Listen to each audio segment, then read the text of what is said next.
Hello everyone and welcome back to the Horror Hut. Before you drift off, it would be a nice idea if you could leave a comment to let me know where you are listening from. Please don't forget to give the video a like and subscribe to the channel. Right, let's get comfy and relaxed, and let's begin. Story 1, Impossible Stairwell, a maze beneath the garage.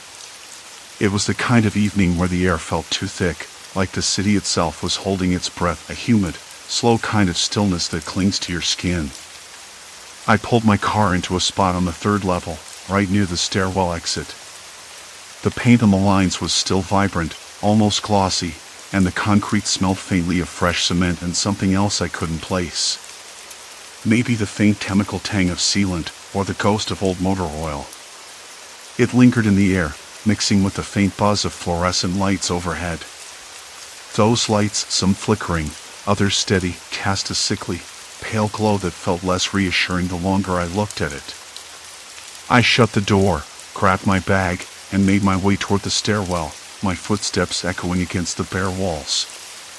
The place was eerily quiet except for the occasional hum and the faint drip of water somewhere far off. I glanced at the stairwell's metal door, its surface cold and rough beneath my fingertips.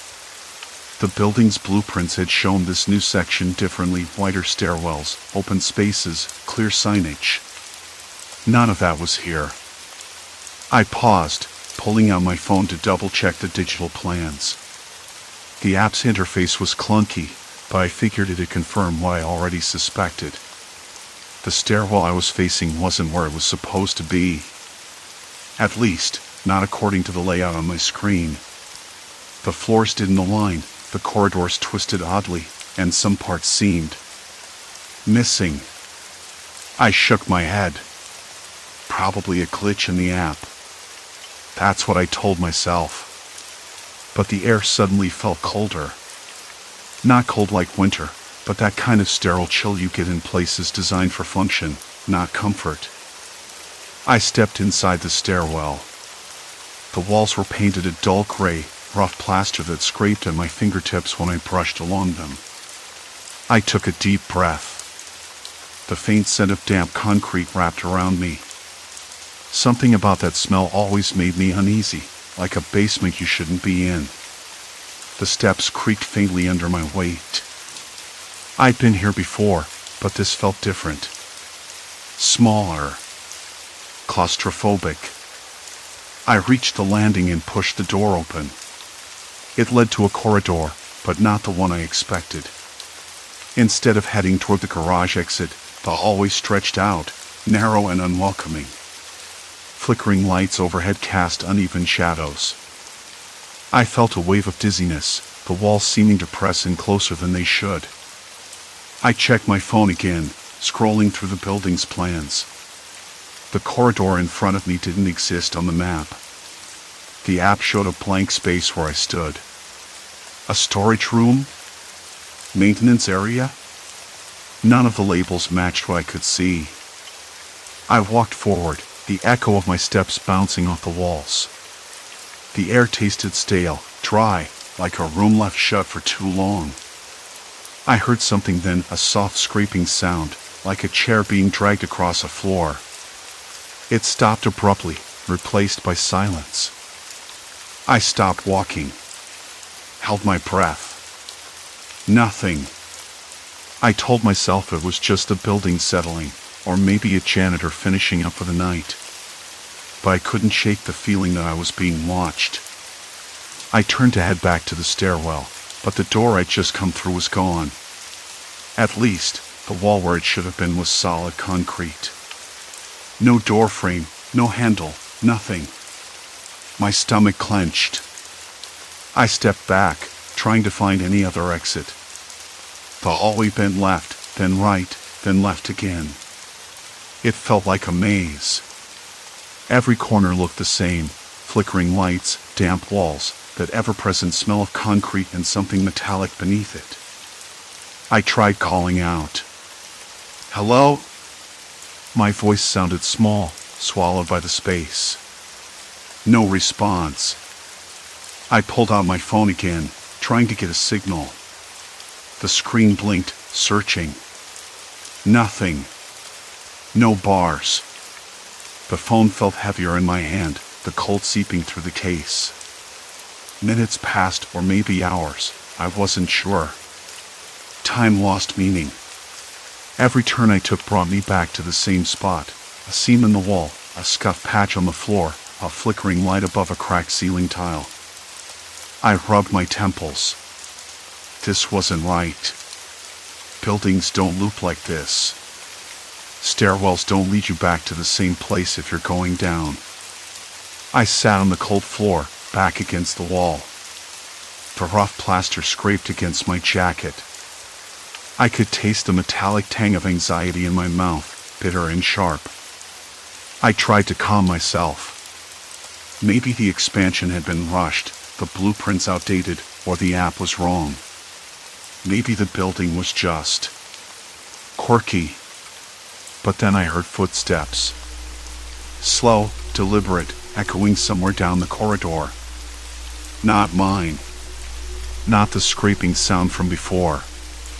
This was heavier, steady. Someone else was here. I stood up too fast, my knees protesting. The footsteps stopped. Silence. Complete silence. I whispered, "Hello?"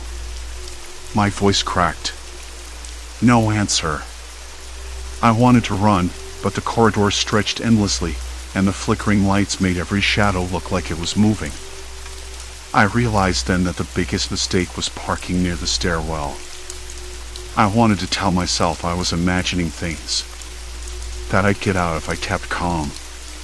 But the building had other plans, and I was already lost inside it. A cold breath brushed past my ear, and I spun around sharply. I spun, the cold breath brushing past my ear like a whispered warning. "Hello?" I tried again, voice low, steady this time. No answer. Only that distant, irregular drip of water somewhere farther down the corridor. The footsteps had stopped, but their echo lingered in my ears, like a heartbeat just outside reach. I backed away from the wall, my fingers grazing the rough surface, the plaster gritty and cold beneath my sleeve. I needed to figure out what I was dealing with.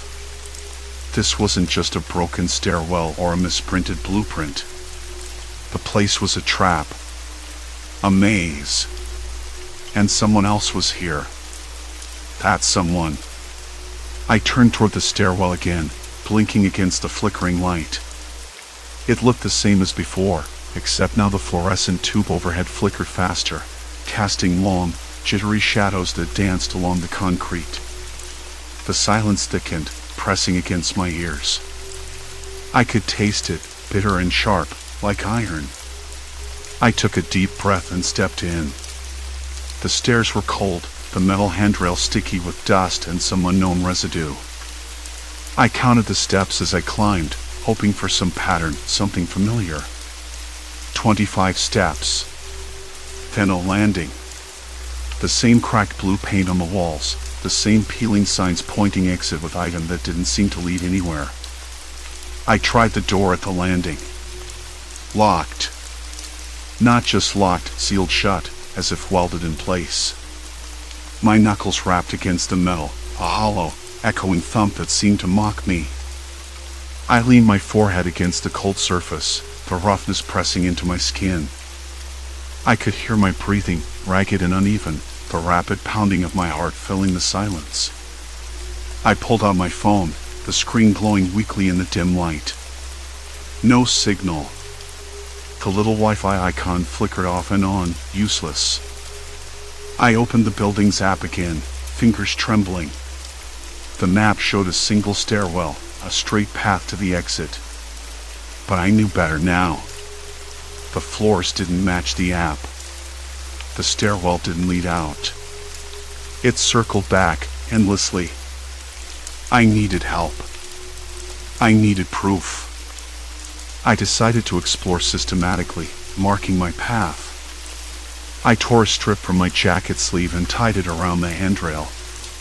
Step by step, floor by floor. If I reached the same spot again, I'd know for sure I was trapped. The stairs spiraled downward, this time 20 steps, then another landing. A faint hum filled the air, cold and heavy with silence, low and mechanical, like the distant purring of a generator. I paused, the sound vibrating through the concrete beneath my feet. A shiver crawled up my spine. Ahead, a door creaked open just a crack. Not enough to see through, but enough to let a sliver of cold air escape. I held my breath, edging closer. The door was old, metal, rusted at the edges. I pressed my ear to it. Silence. Then, a soft shuffle from inside. Not loud, but deliberate. I stepped back, heart pounding in my throat. Whoever was in there knew I was nearby. The thought tightened my chest, made my hands clammy. I wasn't alone. I'd been right all along. I moved on, circling the stairwell again, watching for anything out of place. The handrail ribbons marked my progress, but after what felt like an hour, I found myself back at the first landing. The same sealed door. The same flickering light above. Panic crept in, cold and sharp. My throat tightened, breath catching. I sank down on the concrete floor, back against the wall, head spinning. I ran my fingers over the rough plaster, trying to anchor myself. Why was this happening? Who would design a space like this? And more importantly, who was waiting inside? I thought about calling someone, but my phone was worthless in here. No signal, no service. I tried again, tapping the screen, but nothing. The app showed the same simple, linear layout. A lie. A trap. I closed my eyes for a moment, willing myself to stay calm. But the silence was suffocating, broken only by the distant drip and the occasional buzz of faulty lights. I felt watched. A scratching noise started somewhere above me. Soft, slow, like fingernails against concrete. I looked up, heart hammering, but saw nothing. Just the dark ceiling, pipes coiling overhead like veins. I stood abruptly, knocking my head against the low ceiling beam. Sharp pain bloomed across my forehead. I rubbed it, tasting blood, coppery and warm. Craked. I forced myself to move, retracing the stairs upward this time. Each floor looked identical to the last, same peeling paint, same flickering bulbs, same sealed doors. The ribbons on the handrails caught in my peripheral vision, a twisted breadcrumb trail. At what point did this become a prison? I snapped a photo of the stairwell door with the crack, hoping to show someone later. Maybe security, maybe the building manager. I had to find answers. I had to prove this wasn't just a glitch. Back on the landing again, I noticed a small piece of paper stuck under the door's edge. My fingers trembled as I pulled it free. The paper was yellowed, edges curled, and scrawled with messy handwriting. Don't trust the map. No signature. I stared at the note, the words sinking in. Someone else had been here. Someone else knew. A creak echoed behind me. I whipped around. A man stood in the shadows, leaning against the far wall. His clothes were rumpled, eyes sharp and tired. He looked as lost as I felt, but there was something else, a flicker of calculation in his gaze. "Hey," I said, voice cautious. He didn't move at first. Then, slowly, he stepped forward, hands raised slightly, palms open. "You're stuck too," he said quietly. "Yeah," I replied, voice cracking. "Do you know what's going on?" He shook his head. "No idea. But this place, it's a maze. It's not supposed to be like this." We exchanged names. His was Mark. He said he worked nights as a maintenance technician before the expansion started. He'd gotten trapped a few nights ago, trying to fix a light. Since then, he'd been wandering, hoping to find an exit. "People don't talk about it," Mark said, voice low. "The company management, they want to cover it up. Say it's just construction delays. But the floors don't match. Stairwells loop. Doors lead nowhere. It's like the architects lost control of the design." I nodded, biting my lip. I thought I was imagining things. "Me too," Mark said. "Until I found this." He pulled a crumpled floor plan from his jacket pocket, edges frayed. It was marked up, scribbles, crossed out sections, notes in the margins. He handed it to me. Comparing it to the app's map, I saw glaring differences. The stairwells looped, some floors were missing entirely, some corridors doubled back on themselves. It made no sense. Not in any practical way. "We need to find a way out," I said. "Together." Mark agreed, but there was tension in his eyes. "There's more. Sometimes I hear voices. Not loud, just whispers. Sometimes footsteps. But no one's there. It messes with your head." I swallowed, the metallic taste of fear returning. I heard those footsteps too. The slow, deliberate ones. Before we could say more, a distant clang echoed through the garage, sharp and urgent. Both of us froze, listening. The sound repeated, closer this time. Something was moving. Not us. I glanced at Mark. "We need to move." He nodded, and together we slipped back into the labyrinth, leaving the note behind on the floor. The flickering lights seemed to dim further as we descended, the cold air thickening around us. The stairwell spiraled downward, tighter now. The walls seemed to close in. I could hear my breath, shallow and fast, and Mark's. The crumpled floor plan felt heavier in my hands than I expected, like it carried the weight of every confused step Mark and I had taken since we parked in that garage.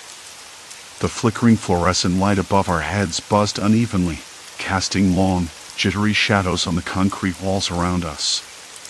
A draft whispered through the stairwell, carrying with it a faint smell of damp drywall and something metallic, not quite rust, but close enough to set my teeth on edge. Mark's eyes didn't leave me. "Look at this," he said again, voice low. "See these notes? They're not from the architects. They're from someone who's been trying to map the maze. But it's like the building fights back. Every time they try to change the floor plan, the place just reshapes itself." I swallowed hard. "That sounds impossible." He shrugged, a ghost of a smile flickering on his lips. "I know how that sounds. But walking these halls, I swear it's true. I've been here for 3 nights now. Tried every stairwell, every exit. The doors either slam shut or open into another hallway I've already been down." His fingers traced a series of scribbles that looped endlessly around a section marked level 4. "There's no way out. No way out." The phrase echoed in my head, louder than the flickering light or the distant hum of the building's ventilation system. I clenched the map tighter, my knuckles whitening. We were trapped. I tried to steady my breathing, but the stale air tasted thick and sour, like it was holding its breath along with me. Why hasn't anyone else noticed this? The security guards? The cleaning staff? Mark's jaw tightened. They're told to stay out of the new sections. Management's tight-lipped. They say it's just construction delays, like they told you. But I think someone's scared of what's down here. A sudden creak echoed down the corridor, sharp and close. I spun around, heart hammering. Nothing. Just a loose panel rattling in the draft. Or maybe not. The idea that someone or something was intentionally keeping us here settled over me like a cold sweat. That wasn't just poor planning or a building gone wrong. It was deliberate. "We have to keep moving," I said. "Stay together, check every door, every stairwell. If we find a way, we get out. No matter what." Mark nodded, folding the map carefully. "I've marked a few spots that might help. Places where the loops thin out, or where the stairwells almost break the pattern." I glanced down the hallway. The walls looked like they were closing in, the flickering light now more erratic, casting disturbing patterns on the chipped plaster. I ran my fingers along the rough surface. It was cold but gritty, like the building itself was worn and tired. A low groan reverberated through the concrete, making my teeth chatter. The building settled, or maybe it was something else. I didn't want to think about it. We moved cautiously, voices barely above whispers. Our footsteps echoed off the walls, a rhythmic tap-tap-tap that marked our progress but also our vulnerability. At one point, a distant dog barked, sharp and sudden, cutting through the silence like a warning. It felt out of place, a sound from the outside world that didn't belong here. "Did you hear that?" I asked. Mark nodded. "Yeah. Maybe there's a street nearby. Or maybe someone else is trapped too." The thought brought no comfort. If others were stuck here, why hadn't we met them? Or worse, why hadn't we heard screams? Around the next corner, a faded sign hummed crookedly, "Exit at red," letters peeling and cracked. Relief surged through me, but it was immediately tempered by instinct. I knew better now. Signs didn't mean what they said. We followed the item, descending a stairwell that groaned underfoot. The steps were uneven, chipped at the edges, worn down by who knows how many feet. The air grew colder, damp seeping through the walls and chilling my skin beneath my jacket. At the bottom, a door with a scratched-up window stood before us. I pressed my palm against the glass. It was smeared with fingerprints and something darker, dried grime or something worse. My reflection stared back, eyes wide and unblinking. I reached for the handle. It didn't budge. Mark tried next. Locked. Of course. A sudden banging noise came from the other side, muffled but insistent. We both froze. "Who's there?" I called out, voice trembling despite myself. No answer. Just more banging. I stepped back, heart thundering. "Mark, this isn't right. We're not alone down here." He nodded, brows furrowed. "I've been hearing things. Whispers. Footsteps that stop when I turn around." I thought I was losing my mind. I swallowed hard. Maybe we're not the only ones trapped. Maybe someone's been stuck here longer than we thought. The thought chilled me more than the damp concrete ever could. Mark pulled out a small flashlight from his jacket. The beam cut through the darkness, illuminating long corridors that bent and twisted unnaturally. I noticed now the walls weren't just chipped, they were scarred. Scratches, gouges, some fresh, others old and faded, like someone had clawed at the concrete, desperate to escape. "Look at this," Mark said, shining the light on a series of numbers scratched into the wall near the door. Dates. Weeks, maybe months apart. I ran my fingers over the marks. The most recent was just days ago. "Mental breakdowns," Mark muttered. "People trapped too long. Losing it down here." I swallowed the lump in my throat. We have to find a way out before that happens to us. Mark hesitated, then looked me squarely in the eyes. "There's something else. The security cameras, they're not just broken. Someone's been watching us." I blinked. "What do you mean?" "There are cameras in every hallway, every stairwell. I found the feeds in the security room last night. But the footage, it's not live. It's looped. A cold knot tightened in my stomach. So, we're being watched and tracked by someone who knows exactly where we are. The words settled between us, heavier than the stale air. We weren't just victims of a building's poor design or a twisted architectural quirk. We were part of something else. Something calculated. The thought made my hands tremble. Why? I whispered. Mark shrugged, but his face was grim. Control. Punishment. Maybe a sick experiment. I don't know. But we can't trust anyone. I looked down the darkened hallway, the beam of the flashlight trembling in my grip.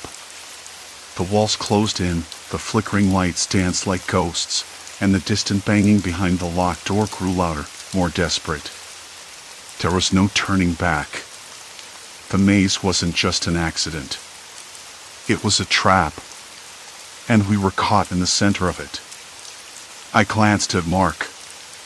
His eyes held the same question I had lodged in my chest. How do we escape when every path leads us deeper inside?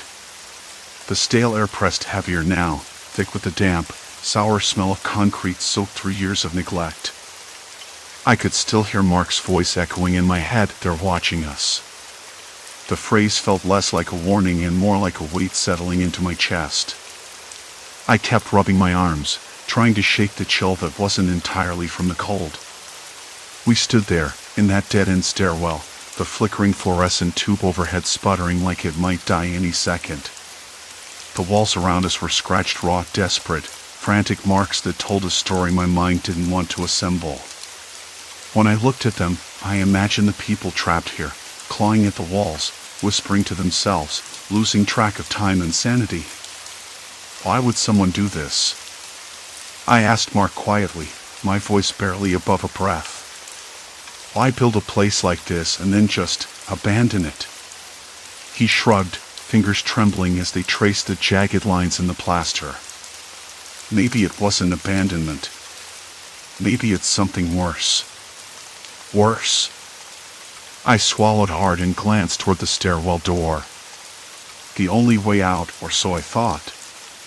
The problem was, every time we tried to leave, the stairs looped back on themselves like a twisted Mobius strip. It didn't make sense. It couldn't. But the evidence was right there, damp on the walls, fresh under our boots. That's when the faintest sound reached me.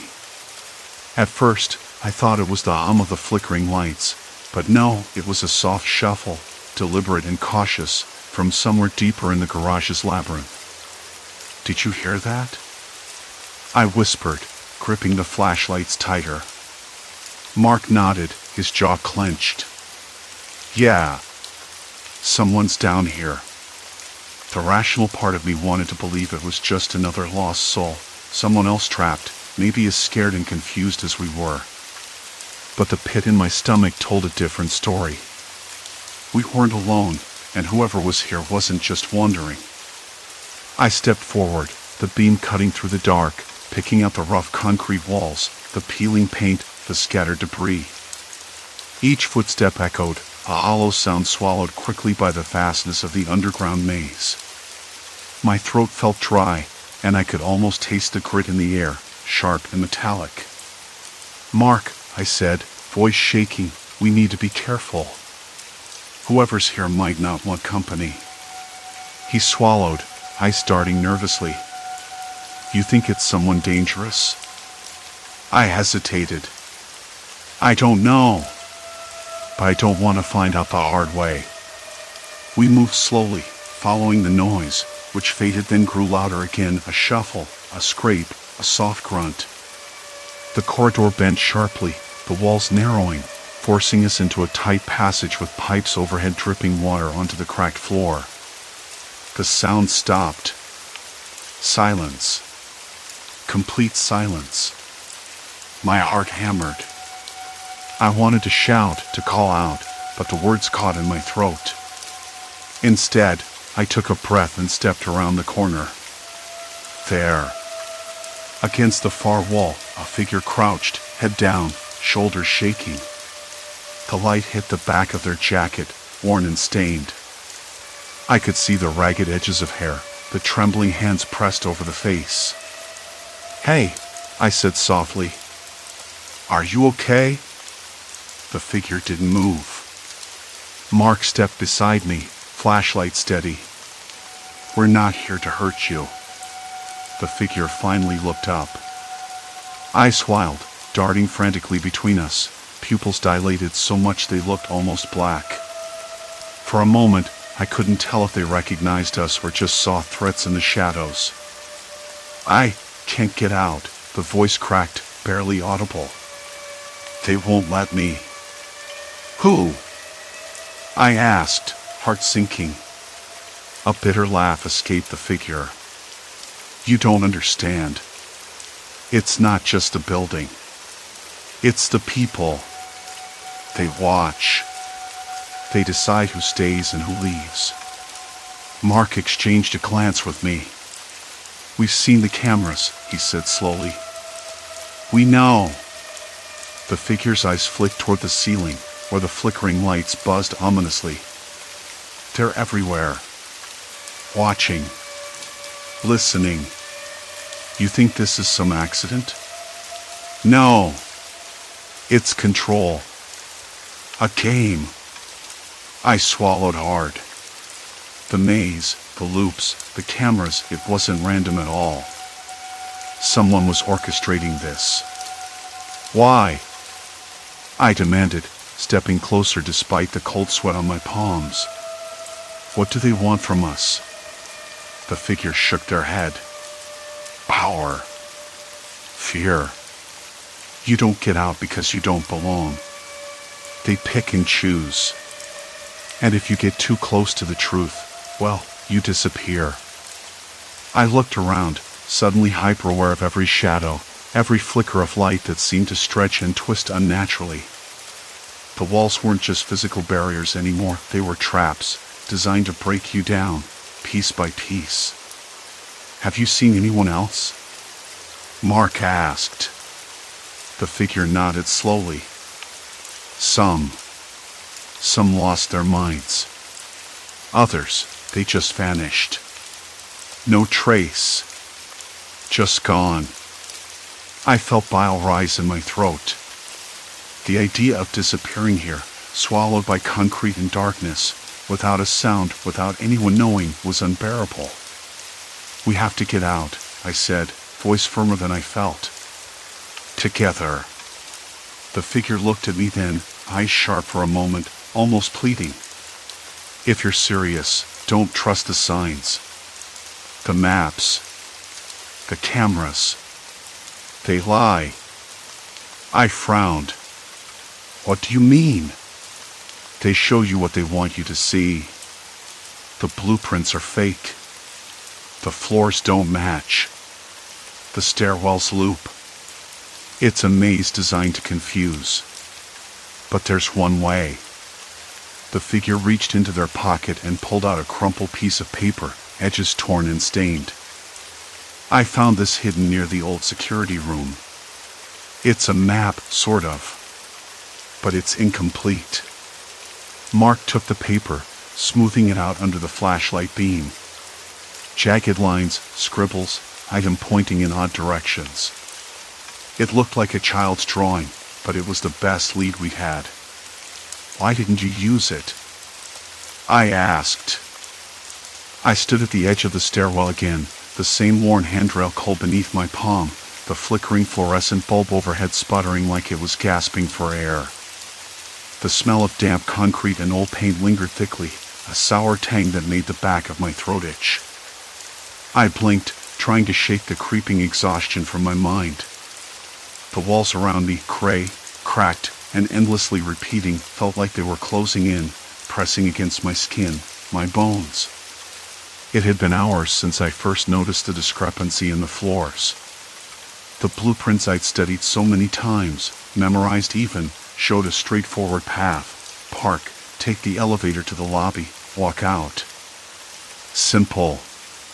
But this garage, no, This labyrinth mocked every rational plan I made. Every stairwell looked back, every corridor felt like déjà vu carved into concrete. And all the while, the buildings hummed, ventilation systems, distant echoes of footsteps played a sinister soundtrack to my growing disorientation.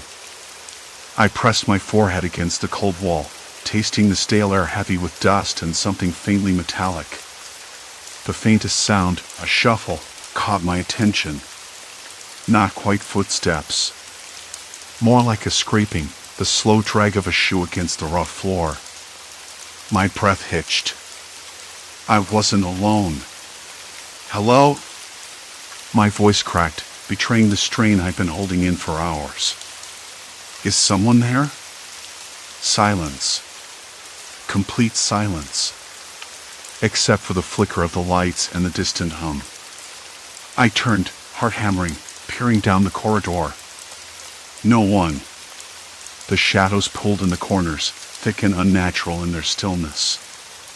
I swallowed hard, the taste of copper sharp in my mouth, and forced my legs to move forward. I had to find a way out. Back at the entrance to the stairwell, I pulled the building's plans from my pocket again. I'd scribbled notes in the margins, a frantic attempt at sanity. The lines on the paper seemed to mock me. No stairwell should loop like this. No floor should fold back onto itself. These weren't blueprints. They were a riddle I couldn't solve.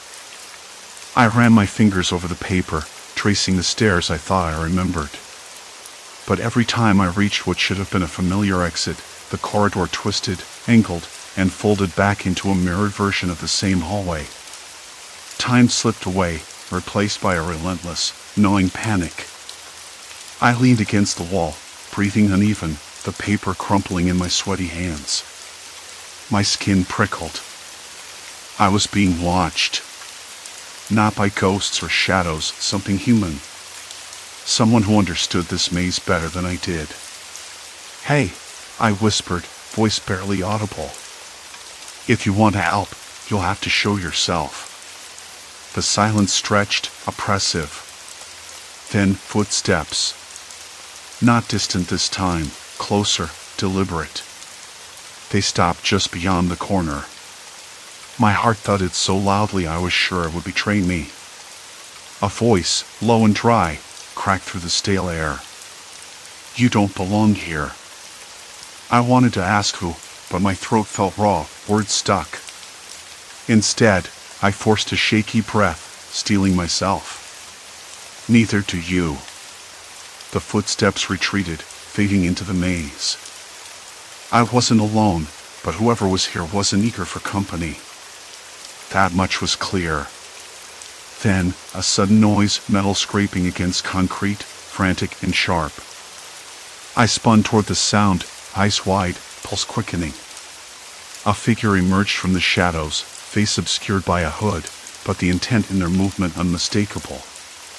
They weren't armed, but their presence was a threat in itself, an assertion of control over the space I'd hoped to escape. I backed away, hands raised slightly, palms open. Look, I don't want trouble. Just, I need to get out. They hesitated, then said, this place isn't for everyone. I swallowed, shivering despite the warmth I could feel building in my chest. Tell me how to leave. The figure paused, then motioned for me to follow. For a moment, I doubted my own judgment, but desperation outweighed caution. I followed them through twisting corridors, the air growing colder, the light dimmer. We stopped at a door I'd never seen before, heavy and steel gray, with a small, grimy window. Beyond the glass, daylight spilled faintly, a promise. Why are you doing this? I asked, voice barely a whisper. The question hung between us. They didn't answer. Instead, they unlocked the door, pushed it open, and gestured for me to go. Sunlight hit my face like a slap. The outside world felt impossibly real, the scent of wet asphalt, the distant honk of traffic, a breeze carrying the sharp freshness of rain. I stepped out, blinking against the brightness. Behind me, The door shut with a dull clang. I looked back once. The figure was gone. I sank onto the curb, hands trembling as relief and exhaustion tangled inside me. The maze didn't care for me, but someone had. Or maybe they just tolerated me. It didn't matter anymore. I pulled out my phone, no signal. I let it slide back into my pocket. The city pulsed around me, alive and indifferent. I thought about the garage, the endless concrete and flickering lights, the way it had swallowed me whole. But I was here now. Free. Or as free as I could be. The ordeal changed something in me. I wasn't just someone trying to follow maps or escape a building. I'd faced a place that bent reality through human hands and survived. That knowledge settled deep in my bones. I looked up at the cloudy sky, took a deep breath, and for the first time in what felt like forever, exhaled properly. The maze was behind me. The world ahead. And I was ready to find my way. Story 2, Distorted Reality, Medication's Haunting Grip. I knew the first week was supposed to be the worst. The morning light in my apartment was the same pale gray it always was in early April, slipping through the half-open blinds and casting slats of shadow across the kitchen counter. I was making coffee, black, no sugar, when I noticed the landlord, Mr. Barlow, standing outside the building, his posture a bit too stiff, like he was holding himself up with invisible strings. I blinked, turned away to grab my mug, and when I looked back a second later, he was gone. No car, no bicycle, just thin air where he'd been. Maybe I was still groggy from the meds. I'd started taking them 2 days ago, prescribed for anxiety that had been crawling under my skin for months. Not the sharp kind that hits all at once, but the kind that settles in your chest and makes everything taste a little hollow. I convinced myself it was worth it, the trade-off.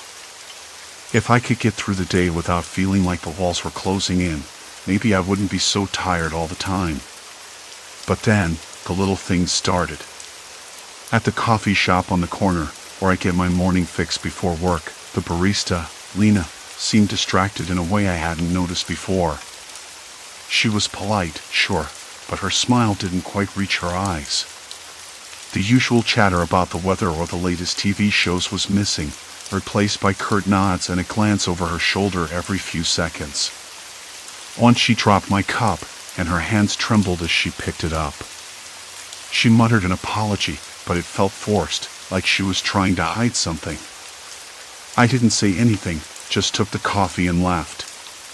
Outside, the air was sharper than usual, carrying the faint scent of rain and wet concrete. The city was waking up, but under the surface, something was uneasy. I could hear the distant hum of traffic, a dog barking somewhere down the street, and the soft scrape of a broom against the pavement. At work, things blurred even more. My office was the same cramped little room with peeling wallpaper and that old radiator that clanked every time the heater kicked in. But the people, my coworkers, felt different. Maybe it was me. Maybe the medication was twisting my perception. I caught Sarah, from accounting, staring at her computer screen with an intensity that looked less like focus and more like fear. When I asked if she was okay, she blinked rapidly, then smiled too quickly. "Fine," she said. "Just busy." Her voice cracked, though. I heard it. No one else seemed to. Later, on my lunch break, I walked down to the park a few blocks away. The grass was patchy, muddy from last night's rain, and the air smelled faintly of damp earth and garbage bins. I sat on a bench, watching a group of children playing, their laughter ringing out clear and bright. But then I noticed a man standing off to the side, watching them. Not like a parent or a passerby, more like he was waiting. His coat was too heavy for the season, and his eyes were fixed on the kids in a way that made my skin crawl. I looked away quickly, pretending to check my phone. Nobody else seemed to notice him. That night, as I lay in bed, the shadows on the ceiling seemed to shift just slightly, like they were breathing. I caught myself holding my breath, waiting for some sound, some sign that I wasn't alone. But there was only silence. Complete silence. The next morning, the small things piled up. The flickering light in the hallway outside my apartment was worse, casting strange patterns on the walls. My neighbor, Mrs. Klein, who usually greeted me with a cheerful wave, passed without a word, her eyes fixed on the floor. At the bus stop, the usual crowd was thinner, quieter, and the driver didn't say his usual good morning. I started writing it all down, dates, times, descriptions, little moments that didn't fit. Maybe it was the medication, or maybe something else was happening.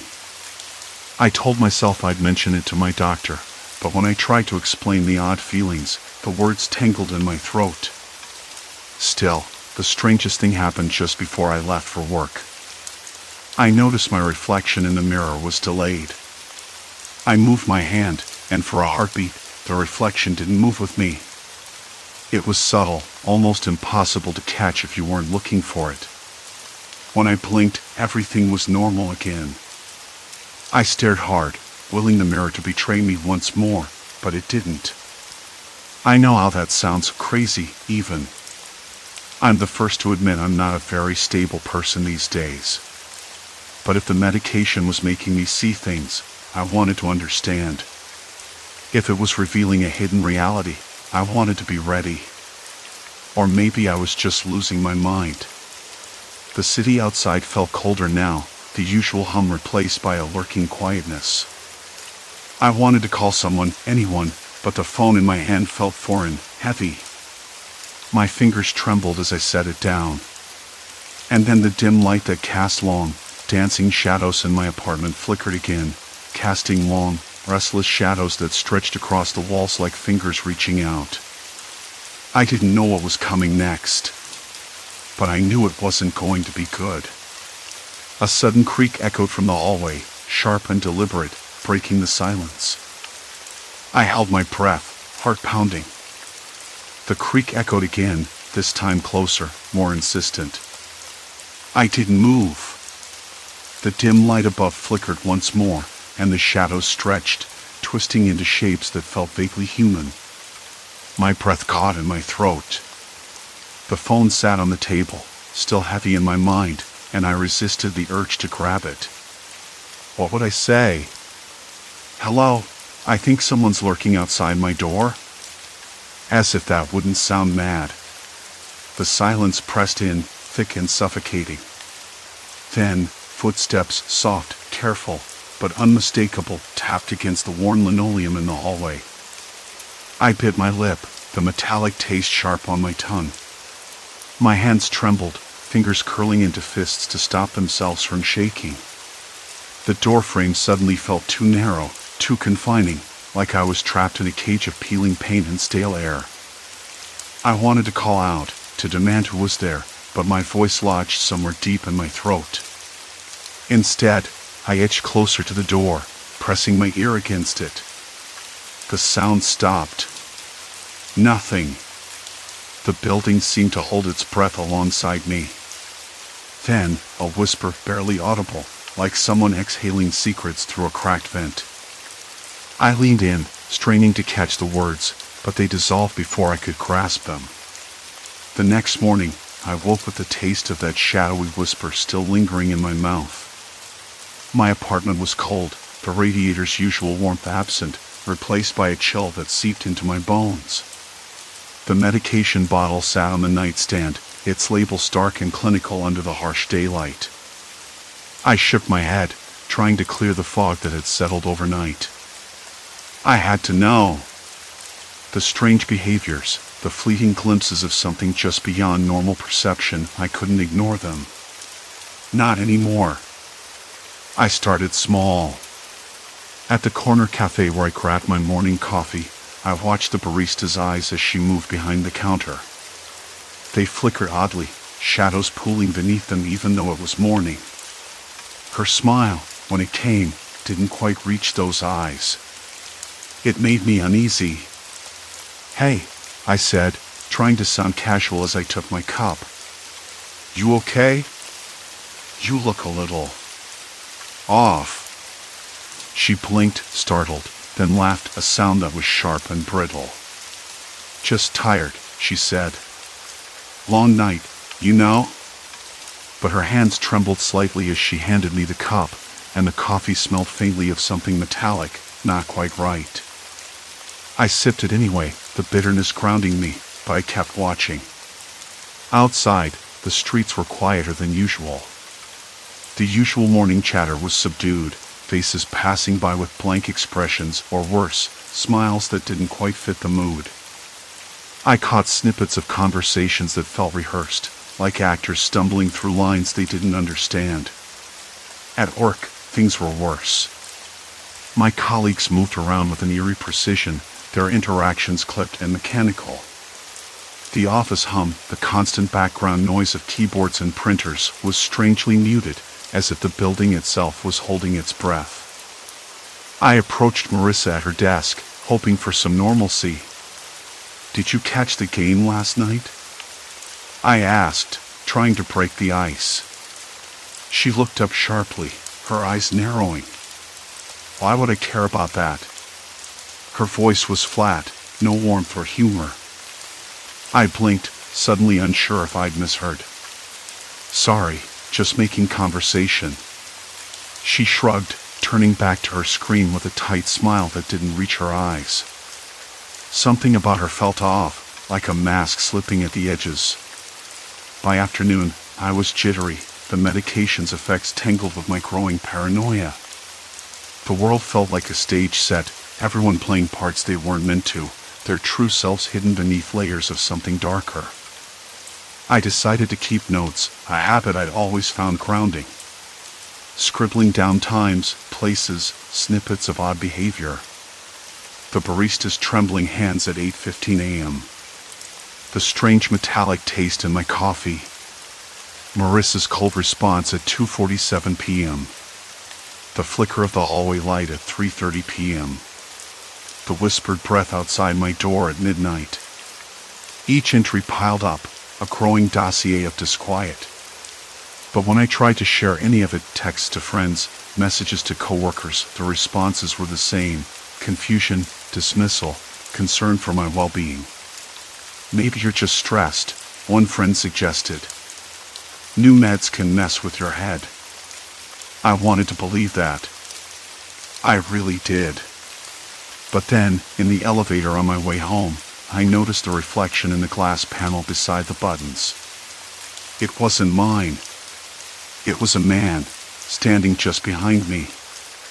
His face was obscured by shadow, but there was something in the way he stood, too still, too deliberate, that sent a chill crawling up my spine. I spun around. Nothing. Empty elevator.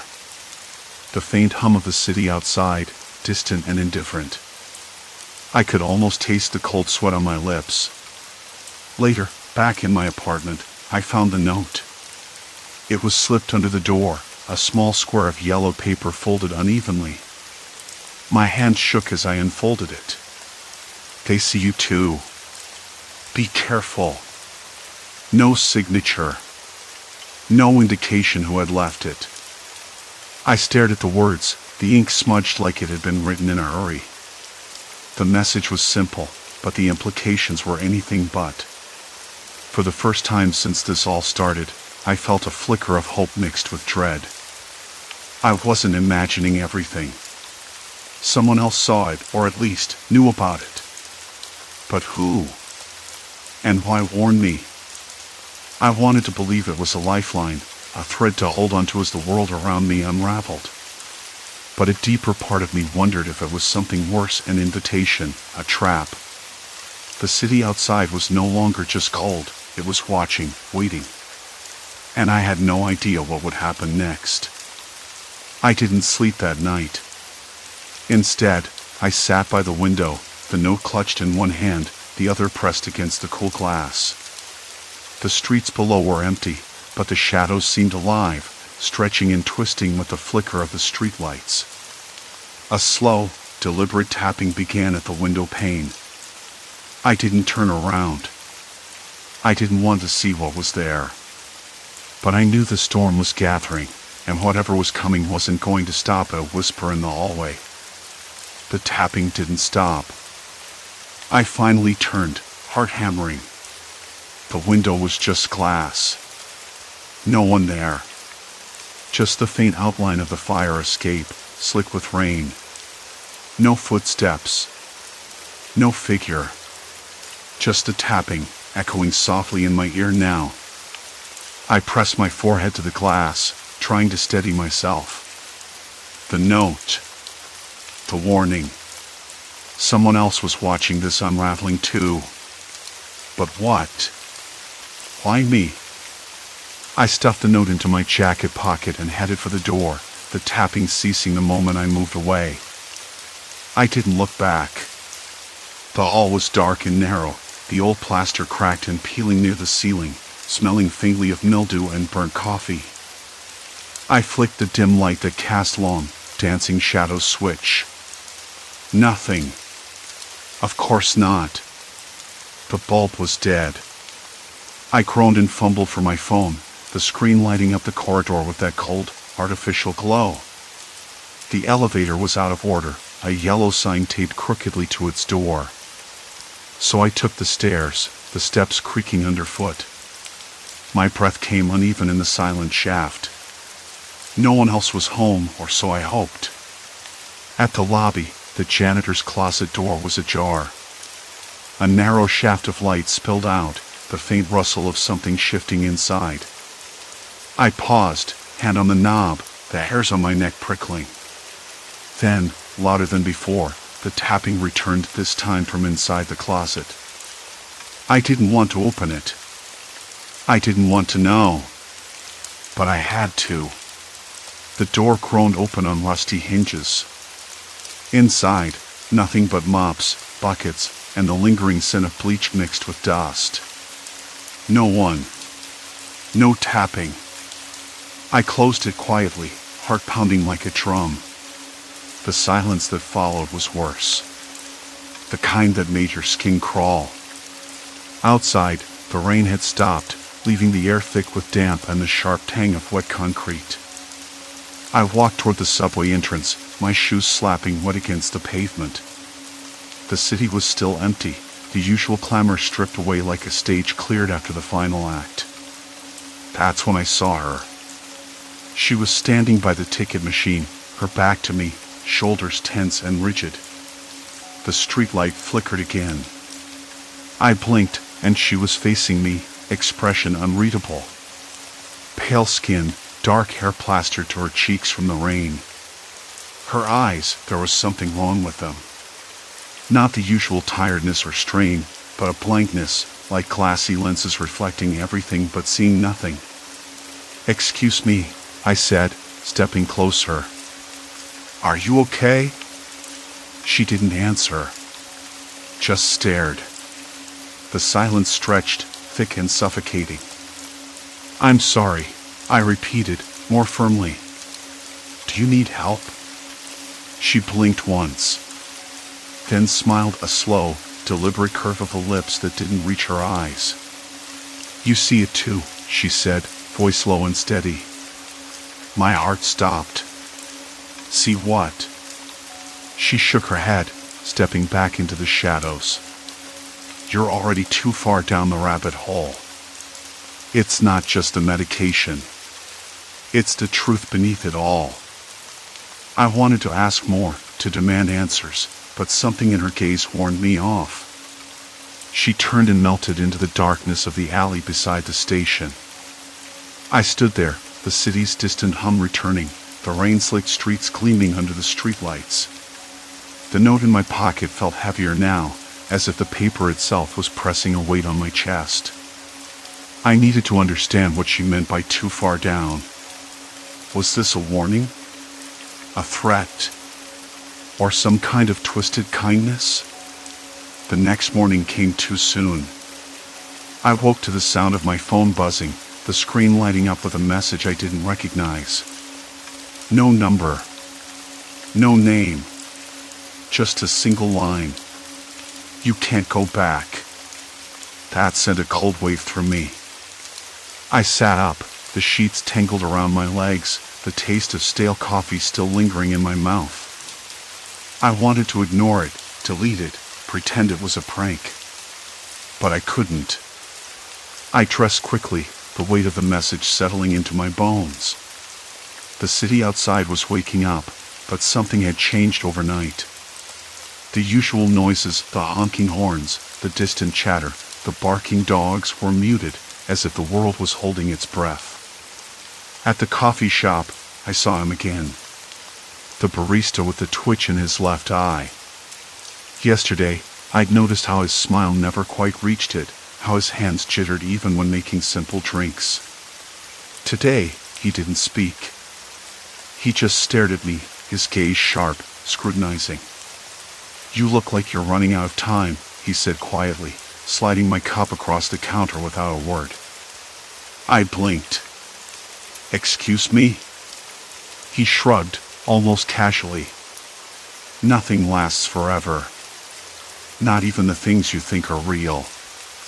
I wanted to ask what he meant, but the line between sanity and paranoia was thinner than ever. I took the coffee and left, the bitter warmth burning down my throat. Later, I found myself back at the apartment, pacing, restless. The note, the woman, the message, all weaving a pattern I couldn't untangle. Was the medication making me see what everyone else couldn't? Or was it breaking me, piece by piece? I pulled out my laptop, fingers trembling as I typed the words that haunted me: hidden reality, altered perceptions, pharmaceutical side effects. Articles and forums flooded the screen, but none of them captured what I was experiencing. Some described hallucinations. Others warned of paranoia. A few mentioned people who believed the world was not as it seemed. They sounded crazy. Or maybe I was. Then, a new email popped into my inbox. No subject. No sender. Just a single attachment, a video file. I hesitated. Every instinct screamed not to open it. But curiosity, or desperation, won.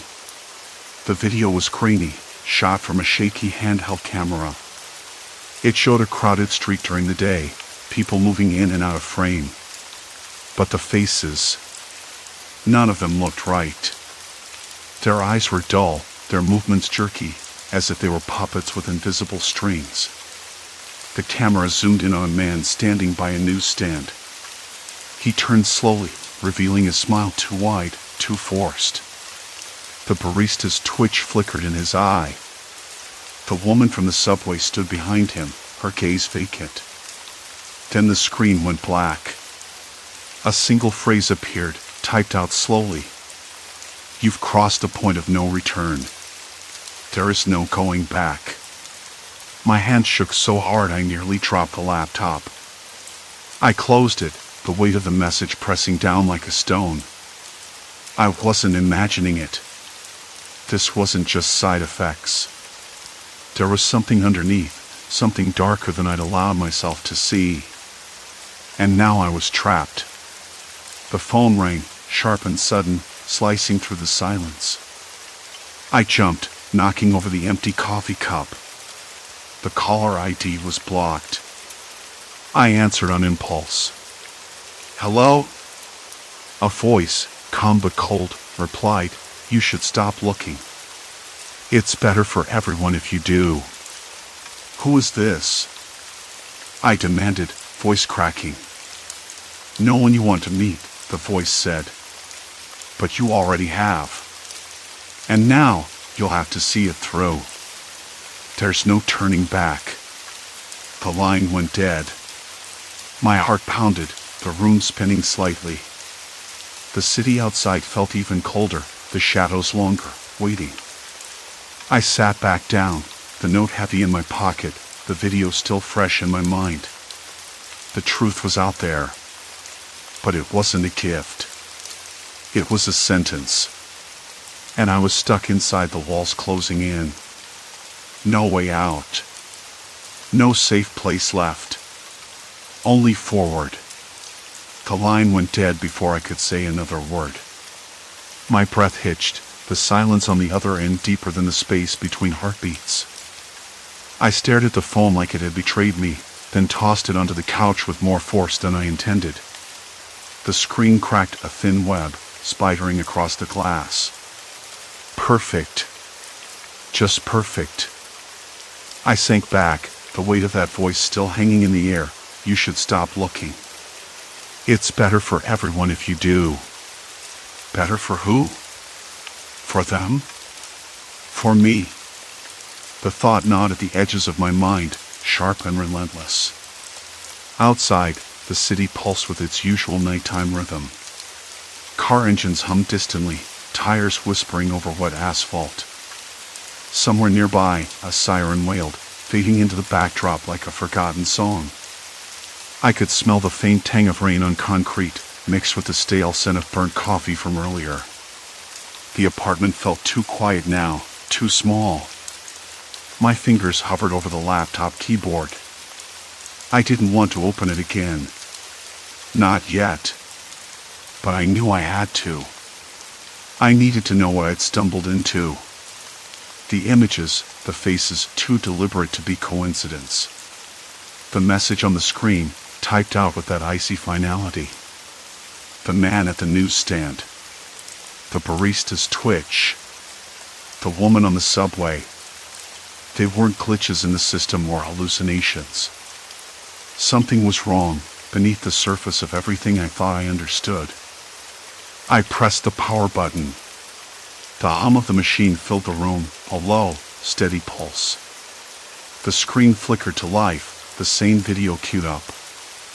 I watched the man again, the smile stretching too wide, too brittle, as if his face might crack open at any moment. Then the screen went black, and the phrase appeared slowly, letter by letter, "You've crossed the point of no return." My hands trembled. I closed the laptop quickly this time, heart racing like I'd run a mile without moving. I needed a plan. But how do you fight something invisible? Something no one else saw? The next morning, I woke up with a dull ache behind my eyes. The medication bottle sat on the nightstand, its label blurred from last night's tears. I hesitated before taking the next dose. Maybe I'd stop. Maybe that would fix everything. But then again, maybe it wasn't the pills at all. Breakfast was a mechanical act, toast burned at the edges, coffee bitter and cold. I scrolled through my phone, trying to distract myself with half-forgotten news stories and memes. But the images from the video kept flashing in the corners of my vision, like a glitch in my brain. I decided to call Dr. Levin. If this was a side effect, I needed answers. If it wasn't, maybe she could help me figure out what was really going on. Her office was sterile and too bright, the kind of place designed to feel safe but only amplifying the sense of unease. She greeted me with a practiced smile that didn't quite reach her eyes. "Any changes since your last visit?" she asked, flipping through my notes. I swallowed hard. I'm seeing things. People acting. Wrong. Not like themselves. Like puppets. She tilted her head, concern knitting her brow. "Can you describe that? Are you experiencing hallucinations? Delusions?" "No," I said quickly. "It's more like..." I noticed the way they move. Jerky, unnatural. Their smiles don't reach their eyes. It's like they're pretending. She scribbled something on her pad, then looked up. "Have you been under stress? Any changes in sleep or routine?" I nodded. "A lot of stress. But this feels different. Like there's something under the surface, something I can't explain." She leaned back, fingers steepled. Sometimes, the mind tries to protect itself by creating narratives. You might be experiencing heightened anxiety or paranoia. The medication can amplify that. I wanted to argue but swallowed the words. It was easier to doubt myself than to face how alien everything had become. On the way out, I noticed the receptionist watching me, her smile too fixed, her eyes flickering with a kind of mechanical precision. I blinked hard, and it was gone. Back on the street, the air was thick with humidity, the smell of damp earth rising from the cracks in the pavement. I passed a group of teenagers laughing too loudly, their faces shifting momentarily into something hollow before snapping back. My pulse quickened. I ducked into a small bookstore, the musty scent of old paper and ink grounding me for a moment. I ran my fingers along the spines, looking for anything about perception, medication side effects, anything that might make sense of this. Behind me, the bell above the door jingled softly. I turned. The owner, an older man with wire-rimmed glasses, smiled at me. But the smile was slow, deliberate, like he was waiting for me to say something. Looking for something in particular? He asked, voice smooth but too even. I'm not sure, I admitted. Something to help me understand. What's real? He nodded, eyes narrowing slightly. Reality has many layers. Sometimes, it's better not to peel them back. The words sent a chill down my spine. I nodded, thanked him, and left. That night, my apartment felt like a cage. Shadows clung to the corners, shapes shifting just out of sight. The medication bottle sat on the kitchen counter, its surface cold and unyielding. I debated tossing it out, but instead, I stared at the label, tracing the letters with trembling fingers. Was this poison or a cure? Or maybe neither. The phone rang again. Caller ID blocked. I didn't answer. Minutes later, a knock came at the door. Sharp, insistent. I froze, heart hammering in my chest. No one had my address except a handful of people, and none of them would come unannounced, especially not at this hour. The knocking grew louder, more urgent. I edged toward the peephole, pressing my eye against the glass. No one. Just the empty hallway, bathed in pale fluorescent light that flickered overhead. A low hum filled the silence, the building settling or something else entirely. I backed away. The knocking stopped. The silence returned. Complete silence. I sank to the floor, knees drawn to my chest. The walls seemed to close in, the apartment shrinking with every breath. I wasn't safe. Not here. Not anywhere. But I couldn't stop. At dawn, the house seemed to hold its breath, waiting for something unseen to unfold. I had to know the truth. Because whatever this was, whatever they were, was watching. Waiting. And I was the only one who saw. I stayed crouched on the floor long after the knocking stopped. The silence thickened around me like wet wool, pressing into my ears until all I could hear was the faint hum of the fluorescent light above, that incessant, flickering drone that felt more like a warning than an appliance malfunction. I didn't move until the first pale light of morning crept through the slats of the blinds. Then, at last, I stood, slow and stiff, tracing my way to the kitchen counter where the pill bottle sat like a silent judge. I stared at it for a long time. The label seemed to shift subtly under my gaze, the letters warping as if breathing. I know how that sounds. Ridiculous. But everything had started slipping through cracks like that, people's faces, their voices, the way the air, cold and heavy with silence, smelled in rooms I'd been in hundreds of times before. I wasn't sure anymore whether the medication was pulling back a veil or pushing me into something else entirely.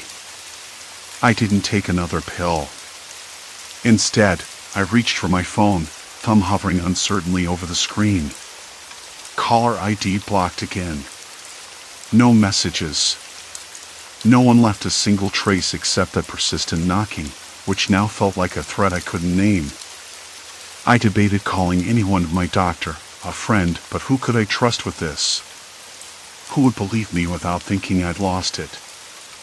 I slipped on my shoes and went outside. The air was brisk, sharper than usual for early morning, smelling faintly of wet concrete and decaying leaves. The street was eerily quiet. Neighbors who usually greeted me with a nod or a quick morning were either gone or staring through me, their eyes blank or too bright, too sharp. It was like walking through a city of ghosts masquerading as the living. I ended up at the coffee shop on the corner, the one I'd frequented for years. The bell above the door jingled when I pushed it open, but the barista barely looked up. She moved with mechanical precision, her smile stretched thin and brittle. The usual warmth of freshly ground coffee was replaced by a cold metallic scent, like the machine itself was sick. "Hey," I said, voice hoarse. "Do you remember me?" She paused, hands frozen mid-pour, then blinked rapidly. "Sure," she said, voice flat. "You're the guy who comes in every morning." "Right. Have you noticed anything off?" I asked. She shrugged, eyes flickering toward the window. "People act weird sometimes. Lots on their minds." That wasn't it. It was more than that.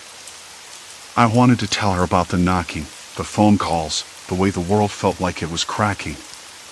But her expression didn't invite further questions. Instead, she nodded once and turned away. Back outside, I wandered aimlessly, the city's usual sounds, distant sirens, barking dogs, the chatter of early commuters muffled, as if I were submerged underwater. I stopped at the park bench where I used to sit and write. The rough grain of the wood under my fingers grounded me, but even there, the unease clung to my skin. I remembered the look in my neighbor's eyes last night, the way he'd smiled without warmth, as if hiding something just beneath the surface. I thought about the pill bottle again. If it wasn't helping, what was it doing? That afternoon, I met with Dr. Halpern. I hadn't told him about the knocking or the calls. I wasn't ready to admit that I thought someone was watching me, but I spoke about the medication and how it made everything feel wrong. He listened, nodding thoughtfully. "Sometimes new prescriptions can take time to settle in," he said.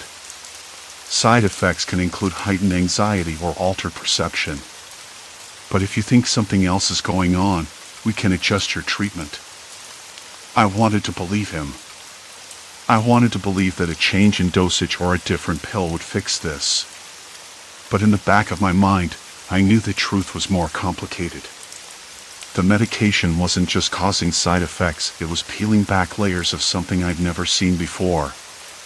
That night, I sat by my window again, watching the street below. A couple walked past, their laughter brittle, too loud, like they were performing for an audience that wasn't there.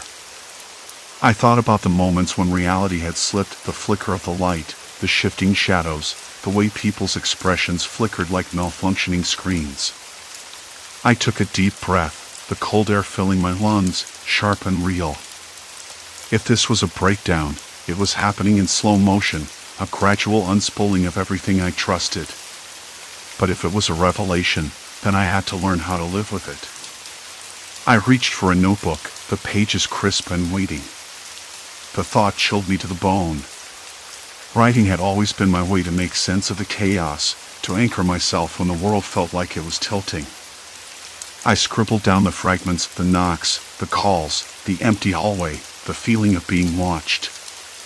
Sometimes just naming the fear made it less sharp. Over the next few days, I limited my interactions, avoiding the places where people felt most hollow. I started keeping a small recorder with me, capturing snippets of conversations and sounds. I wanted proof. Something tangible to hold on to when doubt crept in. One evening, the phone rang again. Caller ID blocked. I stared at it, thumb hovering over the decline button. I answered.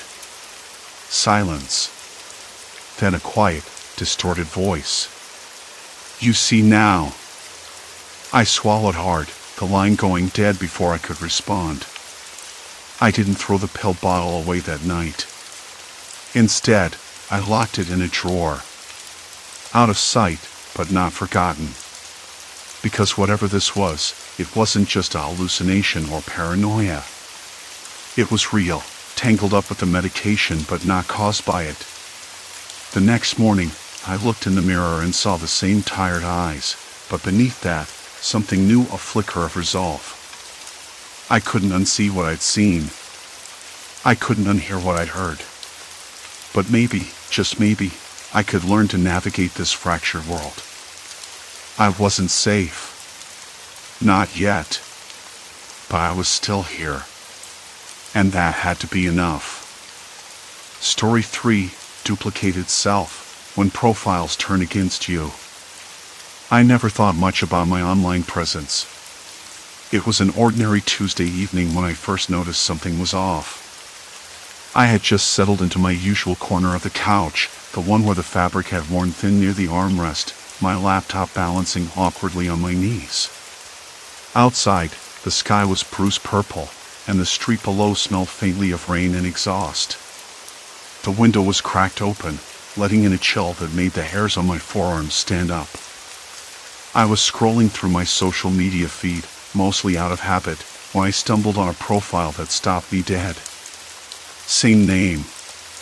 Same hometown. Same birthday listed in the bio. My face stared back at me from the profile picture, but something about the photo was just a shade too polished, like a filtered reflection in a warped mirror.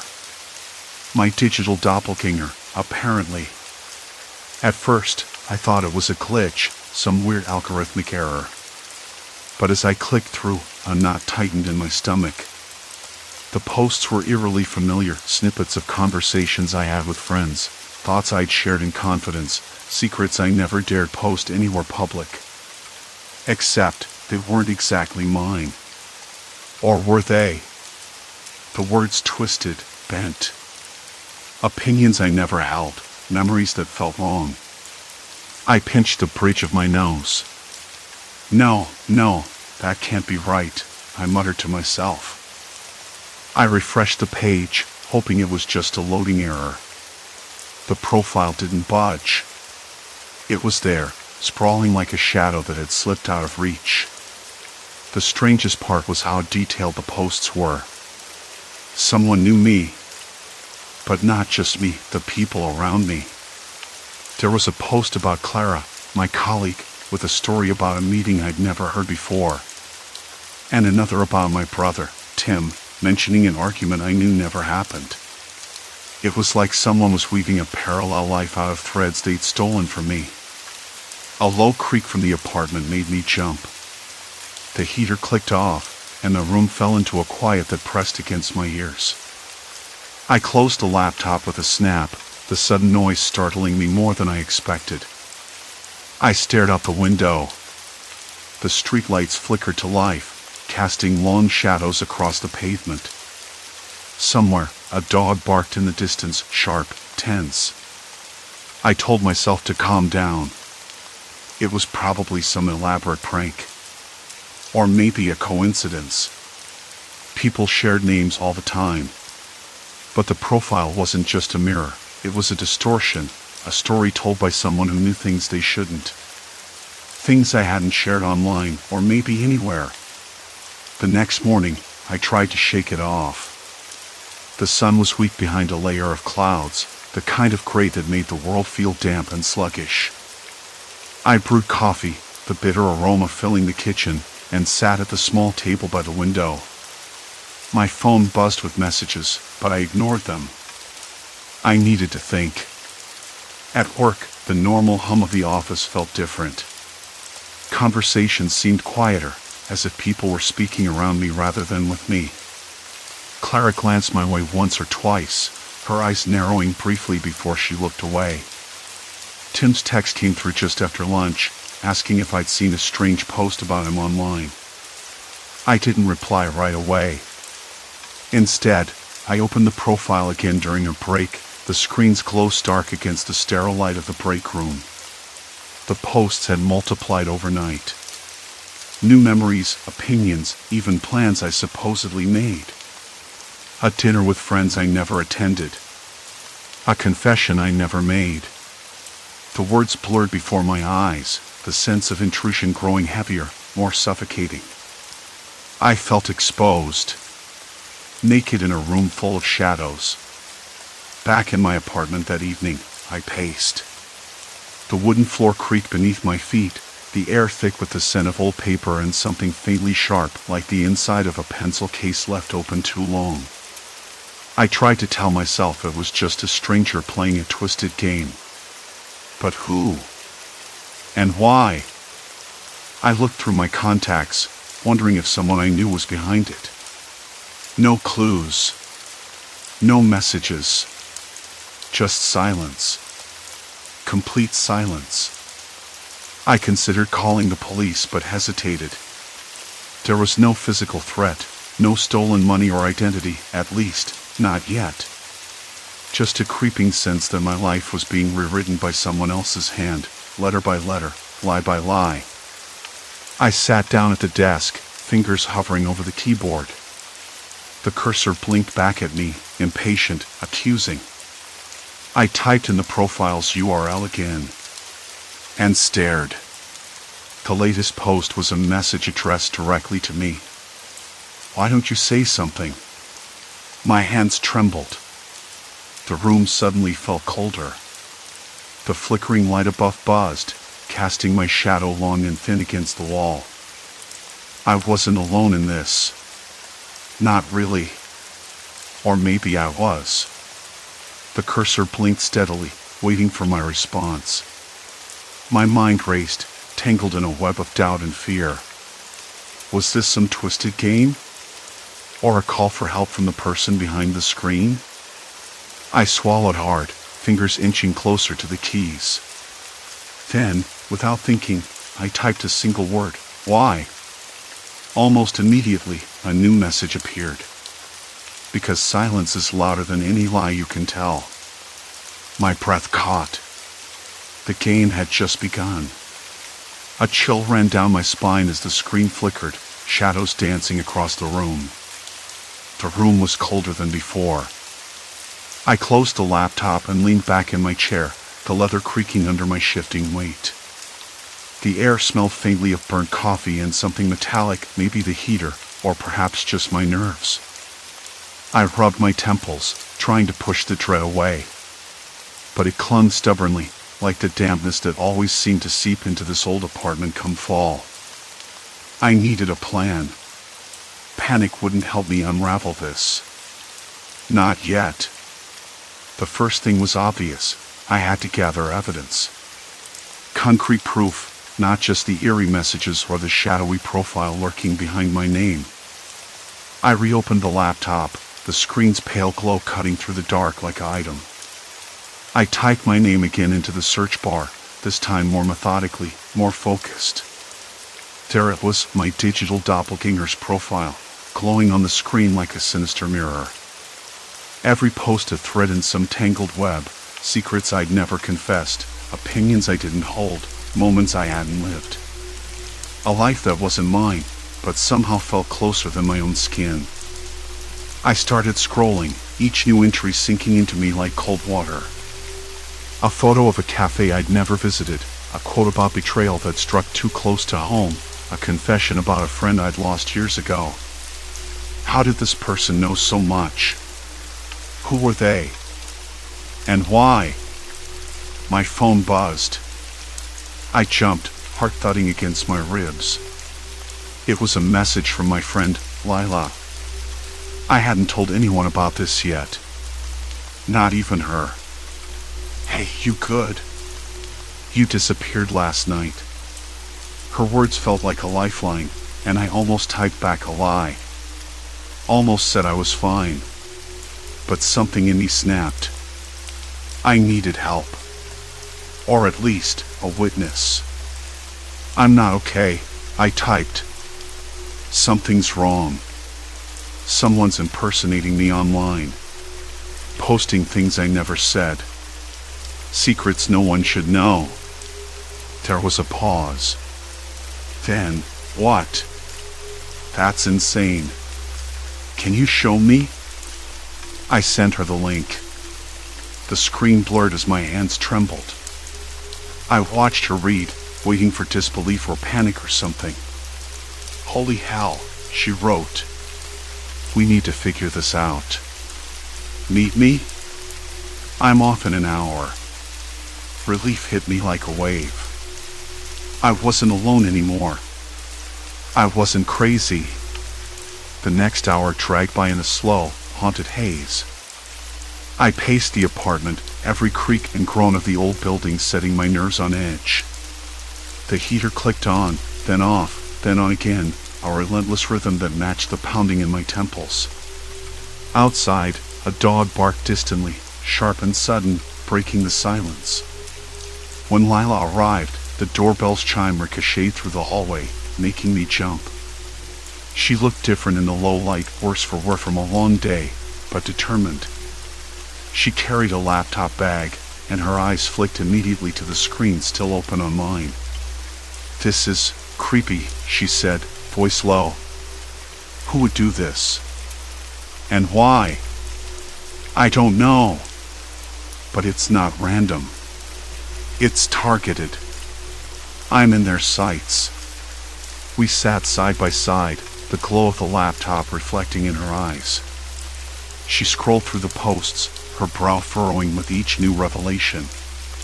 "Look at this," she said, stopping at a comment. "He's hiding things from everyone, even those closest to him." "That's a lie, isn't it?" I shook my head. Completely.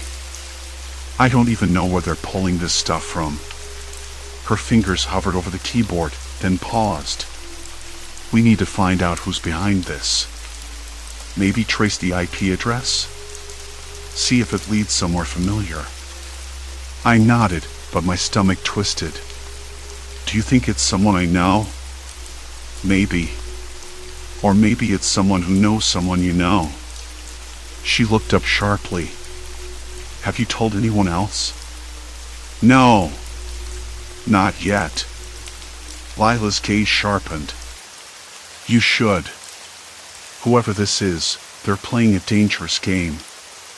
And if they're willing to lie like this, what else are they capable of?"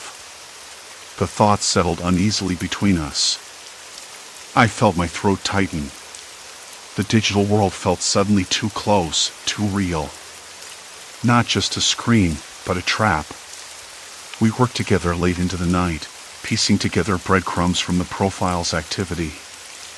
The account was new, less than 6 months old, but disturbingly active. Posts appeared at odd hours, sometimes in the middle of the night, sometimes during the day when I was at work. It was like a shadow stalking my every move, anticipating my thoughts. At one point, Lila leaned back, rubbing her eyes. "There's a pattern here," she murmured. "Look at the times. Every post happens after you've been somewhere or talked to someone." I swallowed hard. "Meaning?" "Meaning they're watching you. Or someone close to you." The idea made my skin crawl. I thought of my apartment's thin walls, the way sounds traveled down the hall, the way strangers sometimes linger too long near the building entrance. Paranoia? Maybe. Or maybe reality. I glanced at the screen again. A new post had just appeared, this one fresh, raw. "Not everything I say is a lie, but everything I hide is real." I blinked at the cryptic sentence, a cold sweat breaking out along my spine. Was the person behind this trying to tell me something? Or just mocking me? The clock ticked toward dawn. Outside, the city was waking, cars humming, distant voices drifting through cracked windows. But inside, the silence pressed down, thick and suffocating. I realized then that this wasn't just about stolen identity. It was about control. Someone was rewriting my story, erasing my truth, and I was running out of time to stop it. The laptop's glow flickered again. The message box blinked expectantly. Waiting. Watching.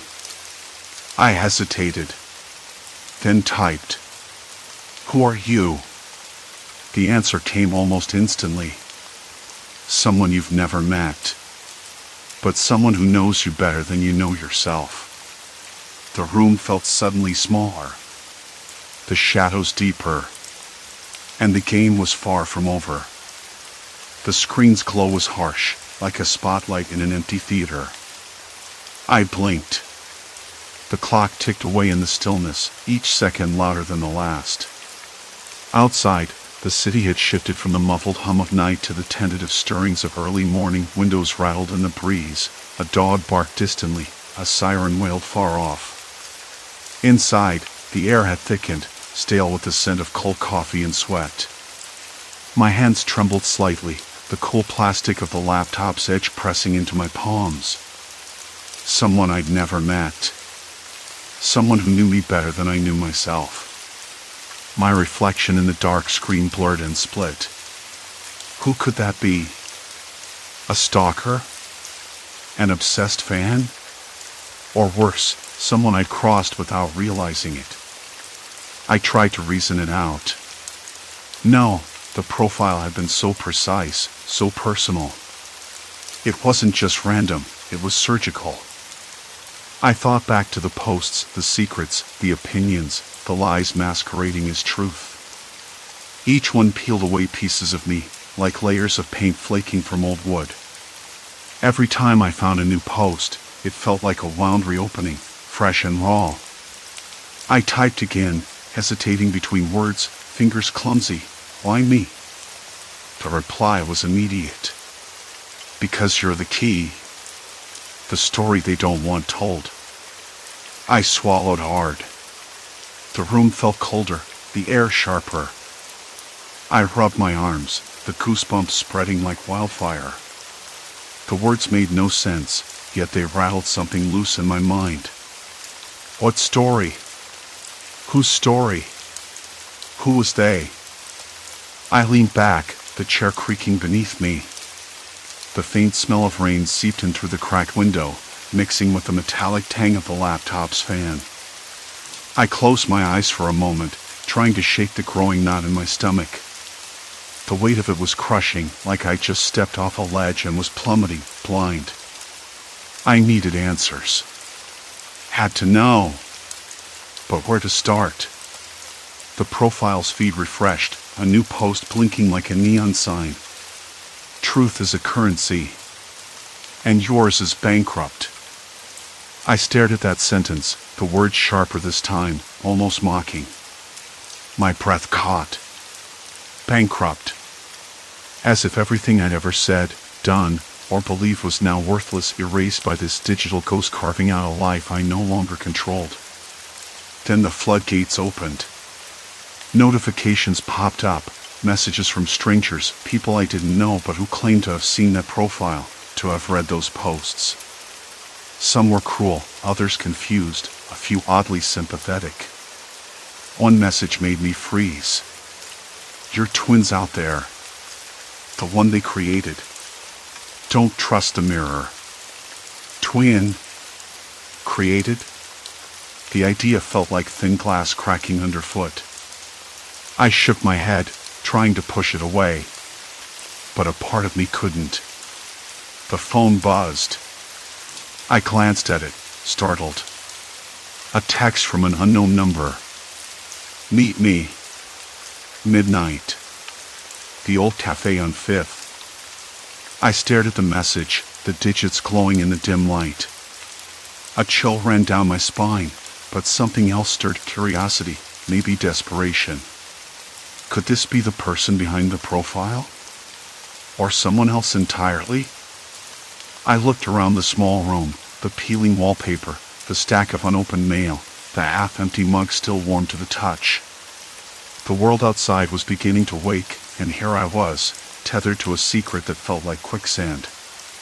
I typed back, "Who is this?" No reply. I sat back, the chair groaning. The laptop flickered, the cursor blinking impatiently. The screen was a battlefield where I was losing ground. I knew then that turning back wasn't an option. The path ahead was murky, filled with threads I couldn't see but felt in every nerve. I shut the laptop abruptly. The room plunged into silence except for the distant rumble of the city waking and the steady pulse of my own breath. I ran a hand over my face, the rough stubble rasping against my palm. The truth was no longer mine. It had slipped through my fingers like smoke. Outside, the rain began to patter against the window, cold droplets tracing twisting paths down the glass. The night was over, but the darkness was still here, inside me, around me, waiting. I stood, the floorboards creaking beneath my feet, and looked at the door. Every step forward felt heavier, like sinking deeper into a quicksand pit with no solid ground in sight. I was trapped in this story now, written by someone else, controlled by a stranger, with no way to escape. And the worst part? I wasn't even sure I wanted to. The phone buzzed again, quiet and insistent. I picked it up. A new message. Tomorrow, 8 a.m. The park bench near the fountain. Come alone. I swallowed hard, the taste of copper sharp on my tongue. The game was far from over. And this time, I had to play by their rules. I stared at the message, heart pounding, mind racing through every scenario. Who were they? What did they want? The park bench near the fountain was a place I passed every day, always bustling with people, yet now it felt like a trap set just for me. I hesitated, fingers trembling, then typed a single word, "Why?" No immediate reply. The silence stretched, thick and suffocating. Tomorrow would come whether I wanted it or not. There was no turning back. Whatever awaited me at that bench, I knew one thing for certain: this was only the beginning. A shadow moved closer, slower, until the figure stepped into the dim light. The shadow stepped fully into the flickering glow of the cracked street lamp. "You came," he said, voice low but steady. There was no smile, no hint of warmth. Just the quiet certainty of a predator sizing up his prey. I swallowed the lump growing in my throat and forced my legs to move closer. The park was nearly empty, save for the distant hum of a car engine and the occasional bark from a dog somewhere beyond the trees.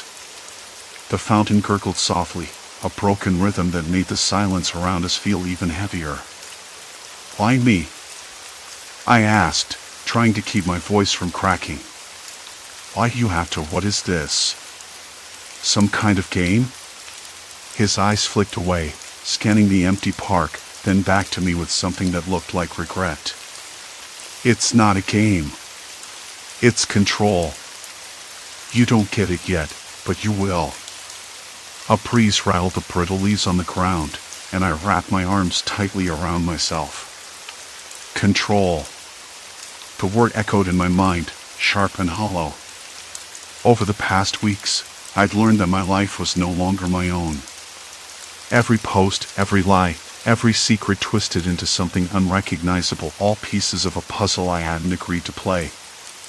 "How do you know all those things? The secrets I never told anyone?" I demanded. "Who are you?" He hesitated, then took a cautious step forward. "I'm someone who knows what happens when the truth disappears. When your story is rewritten by someone else." His voice softened, but the edge remained. "You think this is about you? It's bigger. It's about what happens to all of us when the realist gets buried under layers of lies." I wanted to argue, to shout, to tell him he was wrong. Instead, I felt the cold seep deeper into my bones, the city's distant sounds fading into a dull roar behind my ears. So why post those secrets? Why pretend to be me? I whispered, my fingers trembling against my jacket. Because the world listens to what it wants to hear. Truth is messy, chaotic. Lies are tidy. They fit into neat boxes. He looked down at the cracked pavement, then back up.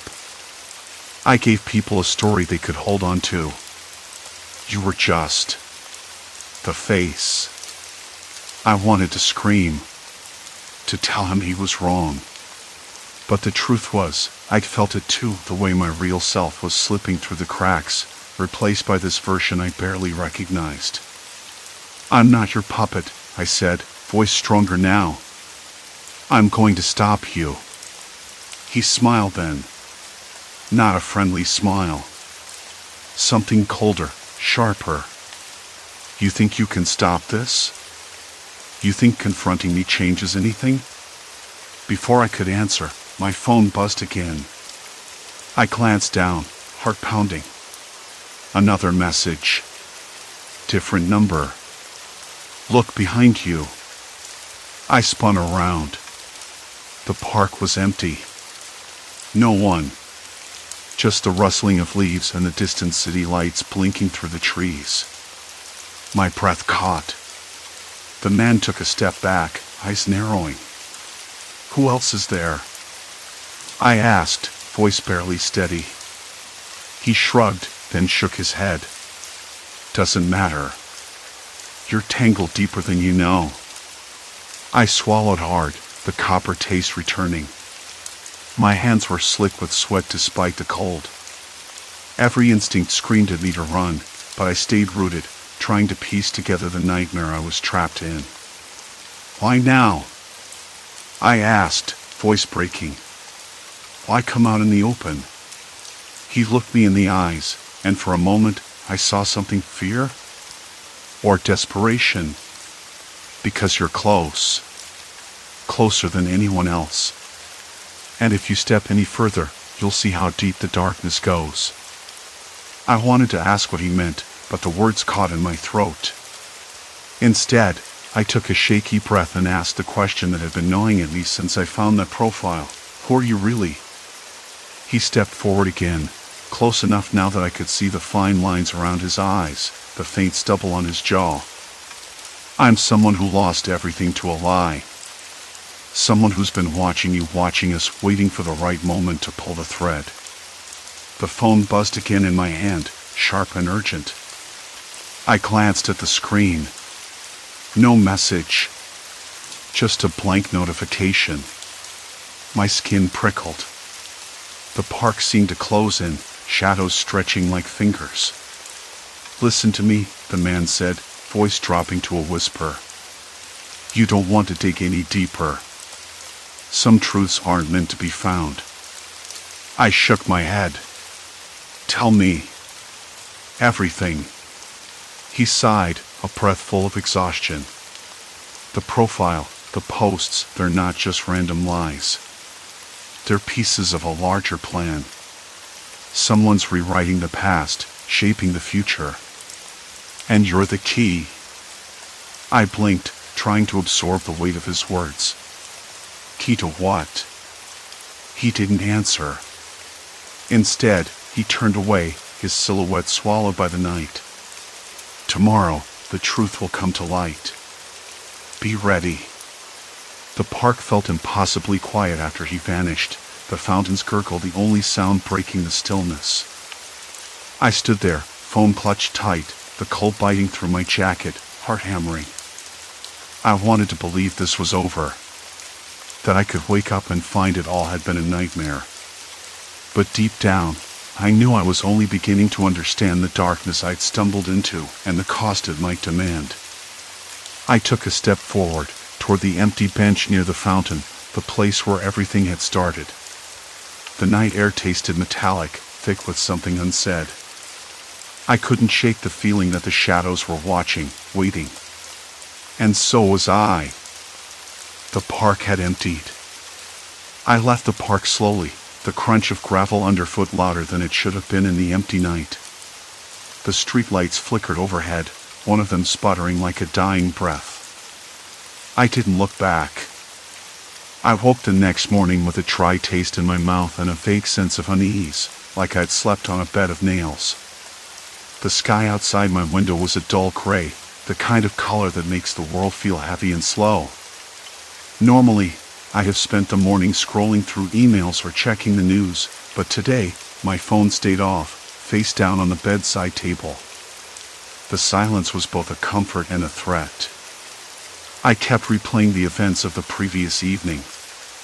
The profile, the lies, the secrets, the way someone had managed to carve out a shadow life that I couldn't touch or control. I wondered if the stranger's warning was real or just another layer of the game I'd been dragged into. Was I paranoid? Maybe. But the truth didn't feel like something to take lightly anymore. By noon, I forced myself to sit at my desk, the surface cold and unwelcoming beneath my fingers. I opened my laptop and typed my name into the search bar. The fake profile was still there, updated overnight with new posts. More secrets, more falsehoods. Each one was an item twisting in my gut. Why me? Why now? I noticed a pattern. The posts weren't random. They were designed to isolate me, to turn people I knew against me. There was a comment about a coworker's trust, a supposed betrayal between old friends, a fabricated scandal involving my family. Lies masquerading as confessions. Then I saw it, a message waiting in my inbox from an unknown sender. No name, just an address, a small cafe I'd never heard of, on the outskirts of town. The message was brief. Come alone. Noon. My hands trembled, the edges of the screen blurring. Part of me wanted to ignore it, pretend this was all a bad dream. But I knew I couldn't. I needed answers.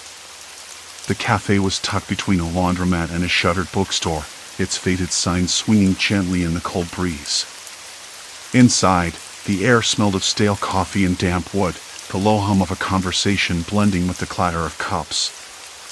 I chose a corner seat, where I could watch the door without being obvious. Minutes passed. Then a man entered, slim, with a face lined more by fatigue than age. He didn't look like a threat, but his eyes carried a quiet intensity that made my skin prickle. He sat across from me without asking, sliding a folded piece of paper toward me. Why am I here? I said, voice low. He shrugged. You're tangled in something bigger than you think. The profile, the posts, they're not just personal. They're a warning. I unfolded the paper. It was a list of names, dates, places. People I barely recognized, connections I hadn't seen before. A web of surveillance, of manipulation. The stranger's face flickered in my mind, the silhouette swallowed by night, the promise of a truth I wasn't ready to hear.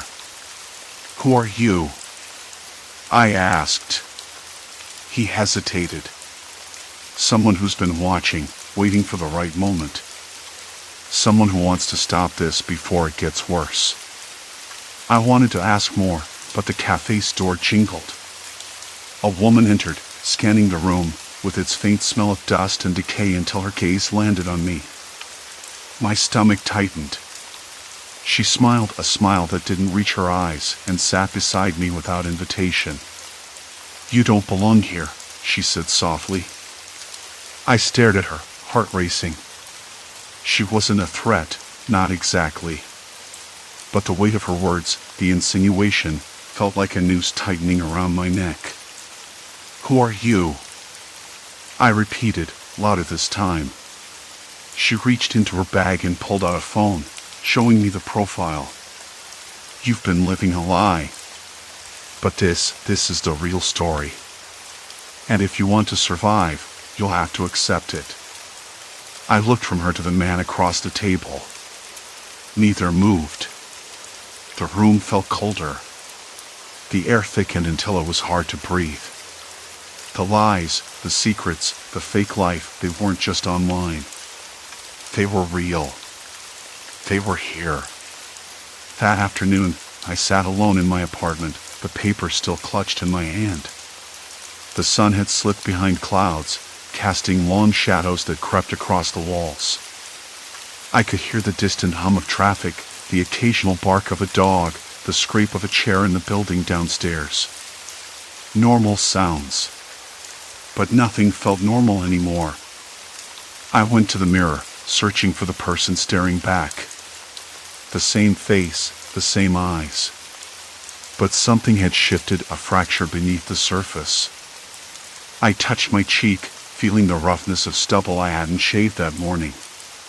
The weight of the day settled into my shoulders. I realized then that the digital doppelganger had done more than erase my truth.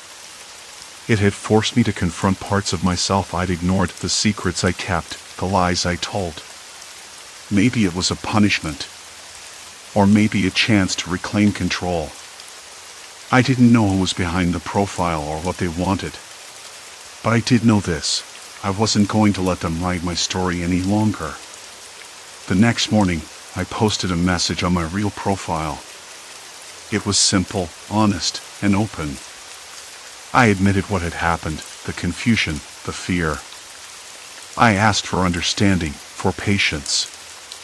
I invited anyone who wanted to talk to reach out. The response was slower than I expected, but it came. Messages of support from friends, distant acquaintances, even strangers who had seen the fake profile and knew something was wrong. It wasn't perfect. Some people believed the lies. Others didn't care. But some were willing to listen.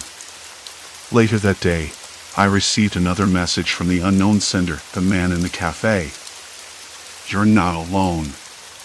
That small phrase echoed in my mind, a fragile thread connecting me to something I hadn't felt in weeks: hope. Weeks passed. The fake profile vanished without explanation, as suddenly as it had appeared. The lies stopped. The silence that followed was deafening. I kept the list from the cafe, the names and dates a reminder of the tangled web I'd escaped. I never contacted the man again, nor the woman. Part of me wondered if they were real or just shadows conjured by my unraveling mind.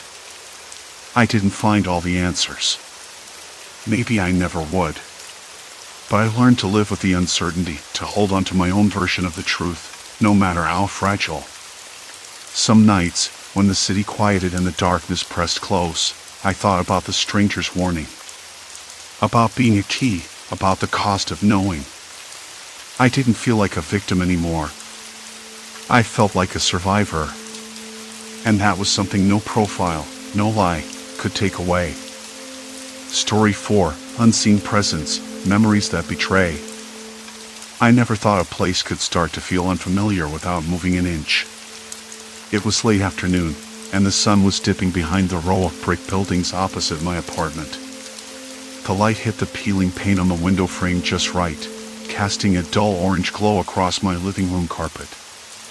I was sitting on the floor, laptop balanced on my knees, as I always did after work, sifting through old security footage from the building's hallway cameras. It wasn't a hobby, exactly.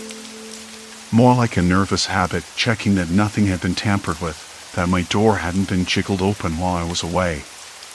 The screen flickered a little, not unusual for such an old system, but then froze on a frame. I leaned closer.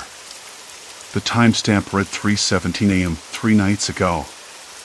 The hallway was empty, the dull yellow light buzzing overhead. Still and quiet. I blinked and pressed play again. The footage resumed for a few seconds, then abruptly cut to static. I rubbed my eyes. The whole thing felt off, but I shrugged it away. Maybe it was just a glitch. Later that night, I stood in front of my apartment mirror, brushing my hair slowly. The bathroom smelled faintly of lemon cleaner, and the tile was cold under my bare feet.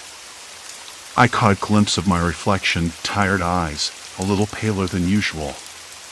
The light flickered overhead again, that annoying buzz cutting through the silence. It was always like this, I thought, living alone on the 5th floor of an aging building in a quiet neighborhood. Silence. Complete silence, except for the occasional creak of pipes or distant siren. I went to bed with the window cracked open, the cool night air carrying the faint scent of wet pavement and early spring blossoms. A dog barked somewhere far off, a single, sharp bark that seemed too deliberate to be random. Just the city living, I told myself. Nothing to worry about. The next morning, I found a stray receipt tucked under the edge of my doormat. I picked it up with a frown. It was from a cafe I'd never been to, dated 2 days earlier. I flipped it over, half expecting a note or an explanation. Nothing. Just a list of items, a black coffee, a blueberry muffin.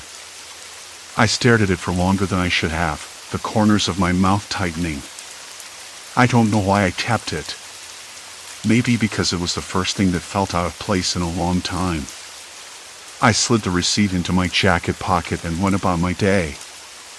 Work was the usual blur of emails and hum of fluorescent lights. The office smelled of stale coffee and paper. At lunch, I sat alone on a bench outside, watching a group of pigeons peck at crumbs near a crumbling fountain. A breeze rattled the leaves overhead, and I could hear the distant hum of traffic mixed with the occasional shout from a street vendor. Nothing extraordinary. Still, the thought of that receipt nagged at me. I tried to recall if I had gone to that cafe without remembering. Impossible. I remembered every detail of the last week, the late-night reading, the phone calls with my sister, the stack of dishes in the sink. But the receipt didn't fit. That evening, as I climbed the narrow stairs to my apartment, I noticed the faintest scent of something unfamiliar, a faint trace of cinnamon, mixed with the sharpness of rubbing alcohol. The hallway smelled sterile and cold, but that scent was there, lingering just beyond the door. I stopped and inhaled deeply, heart thudding, then shook my head. Probably a neighbor. Maybe someone cleaning their apartment. I slid the key into the lock. The door opened silently. Inside, everything seemed untouched. The couch cushions were exactly where I left them.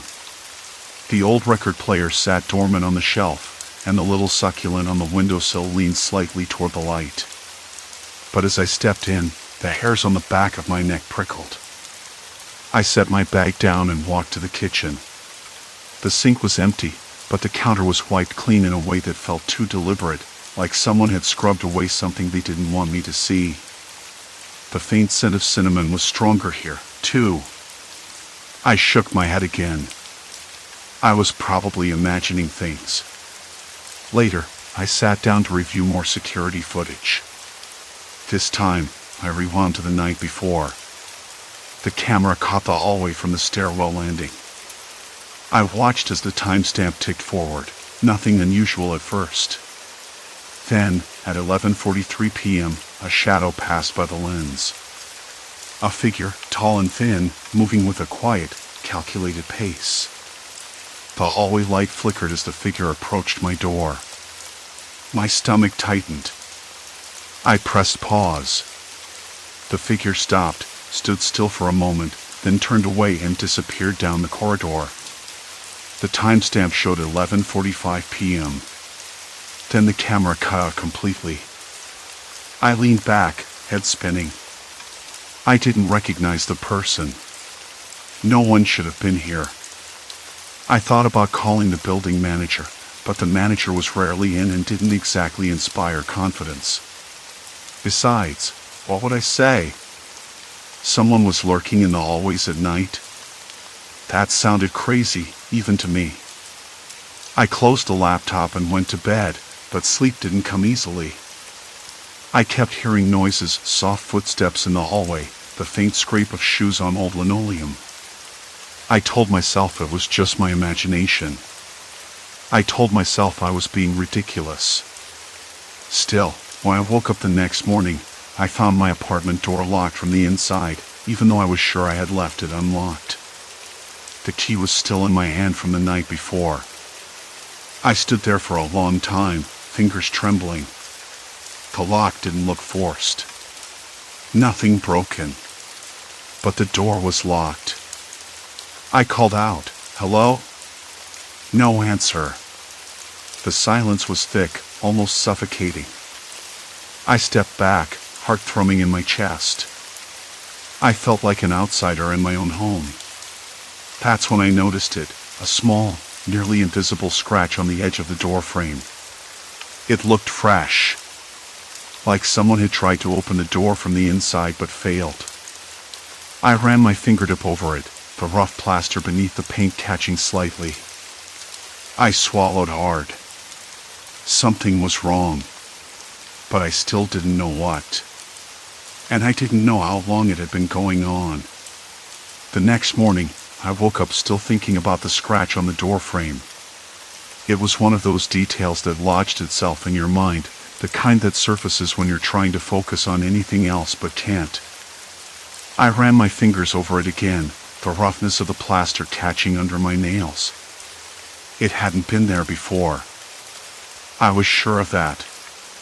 But how could I be so certain? Maybe I just never noticed it. I shook my head. No.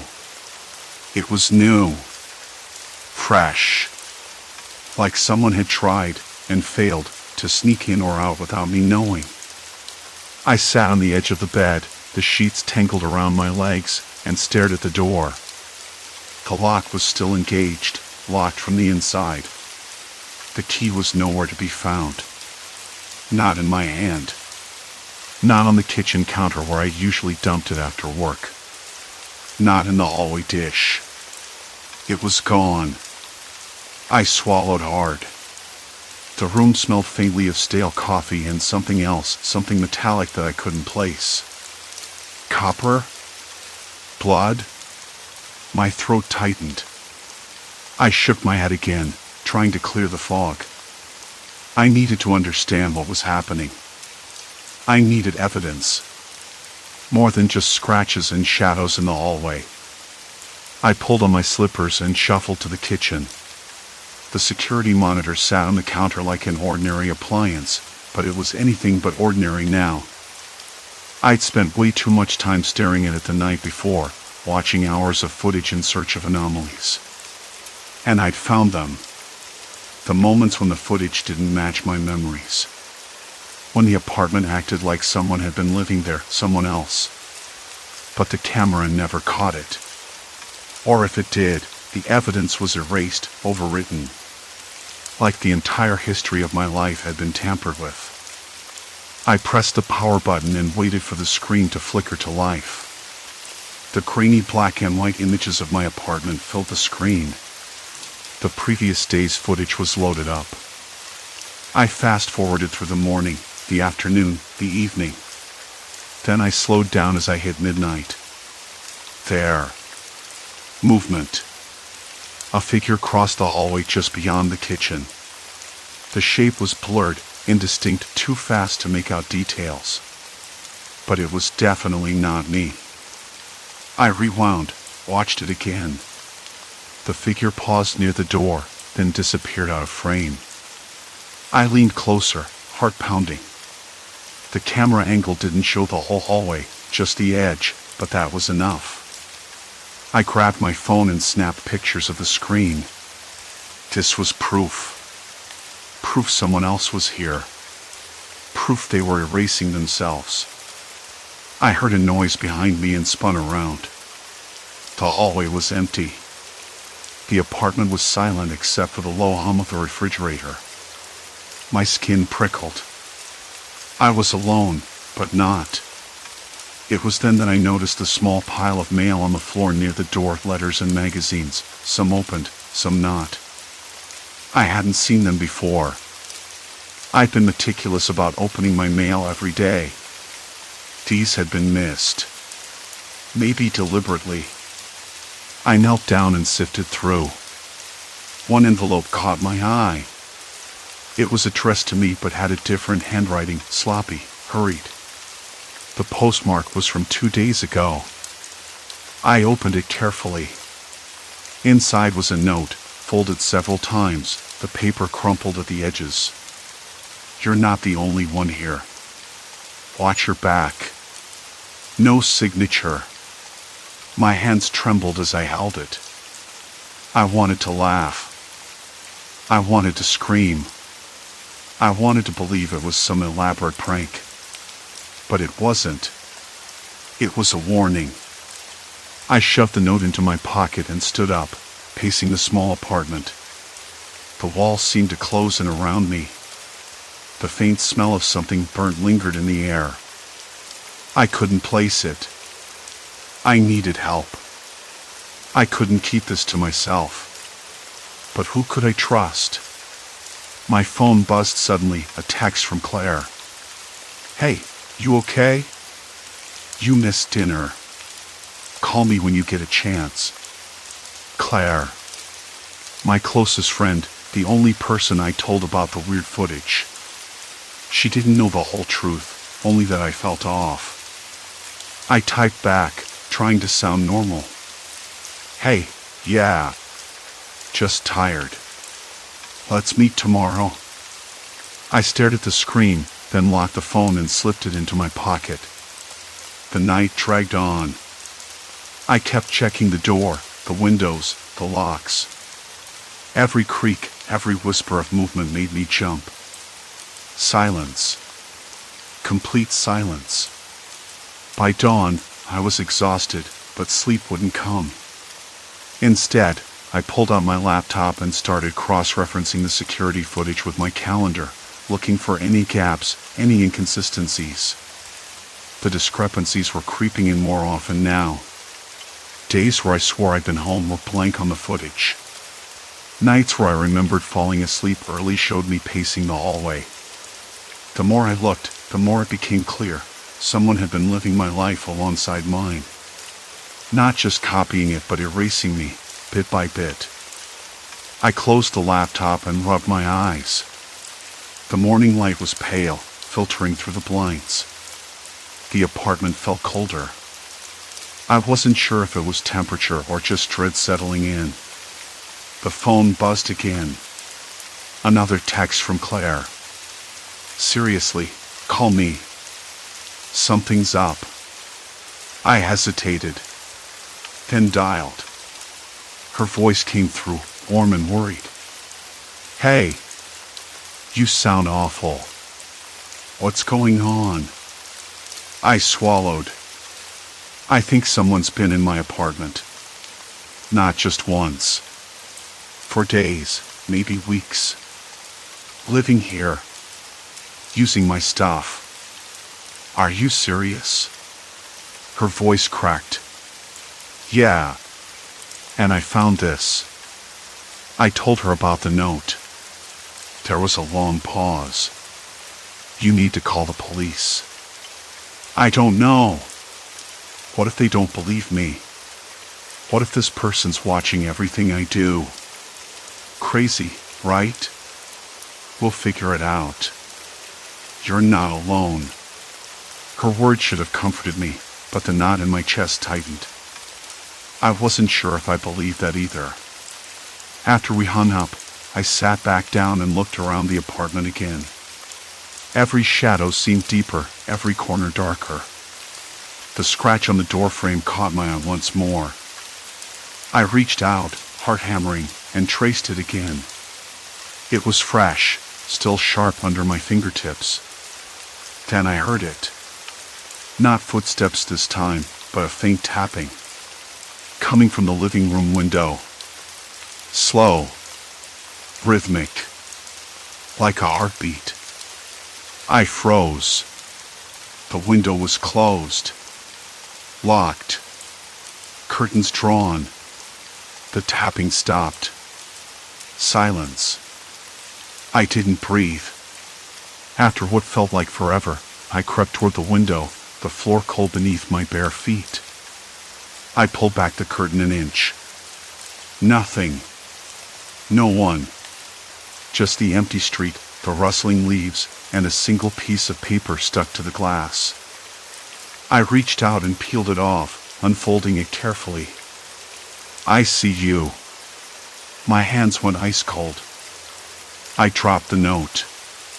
The apartment felt suddenly smaller, the walls pressing in. This wasn't just about someone living here. They wanted me to know.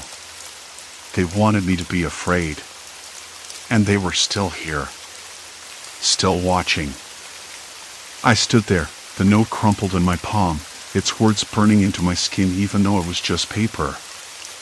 "I see you." The phrase echoed, louder than any noise in the silent apartment.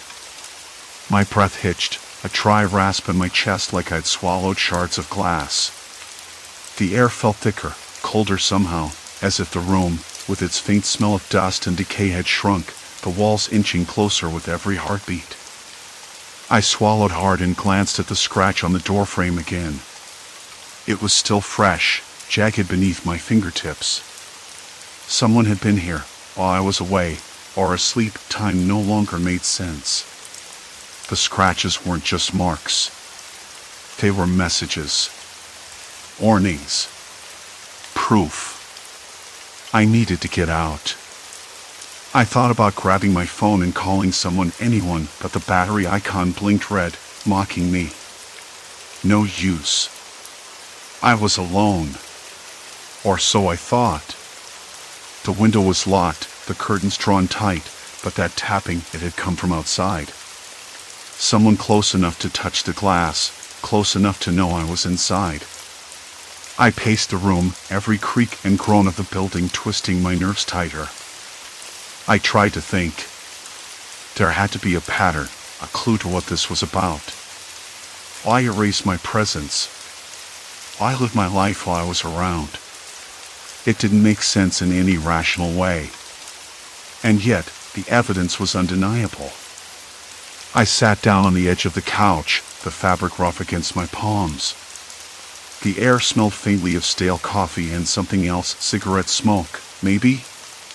But I hadn't smoked in months. That smell wasn't mine. A flicker from the corner of my eye drew me to the hallway mirror. I caught my reflection, pale and drawn, eyes wide with exhaustion. I looked haunted. I looked like I needed answers. Then I heard it again, the faint tapping, this time from the front door. Slow.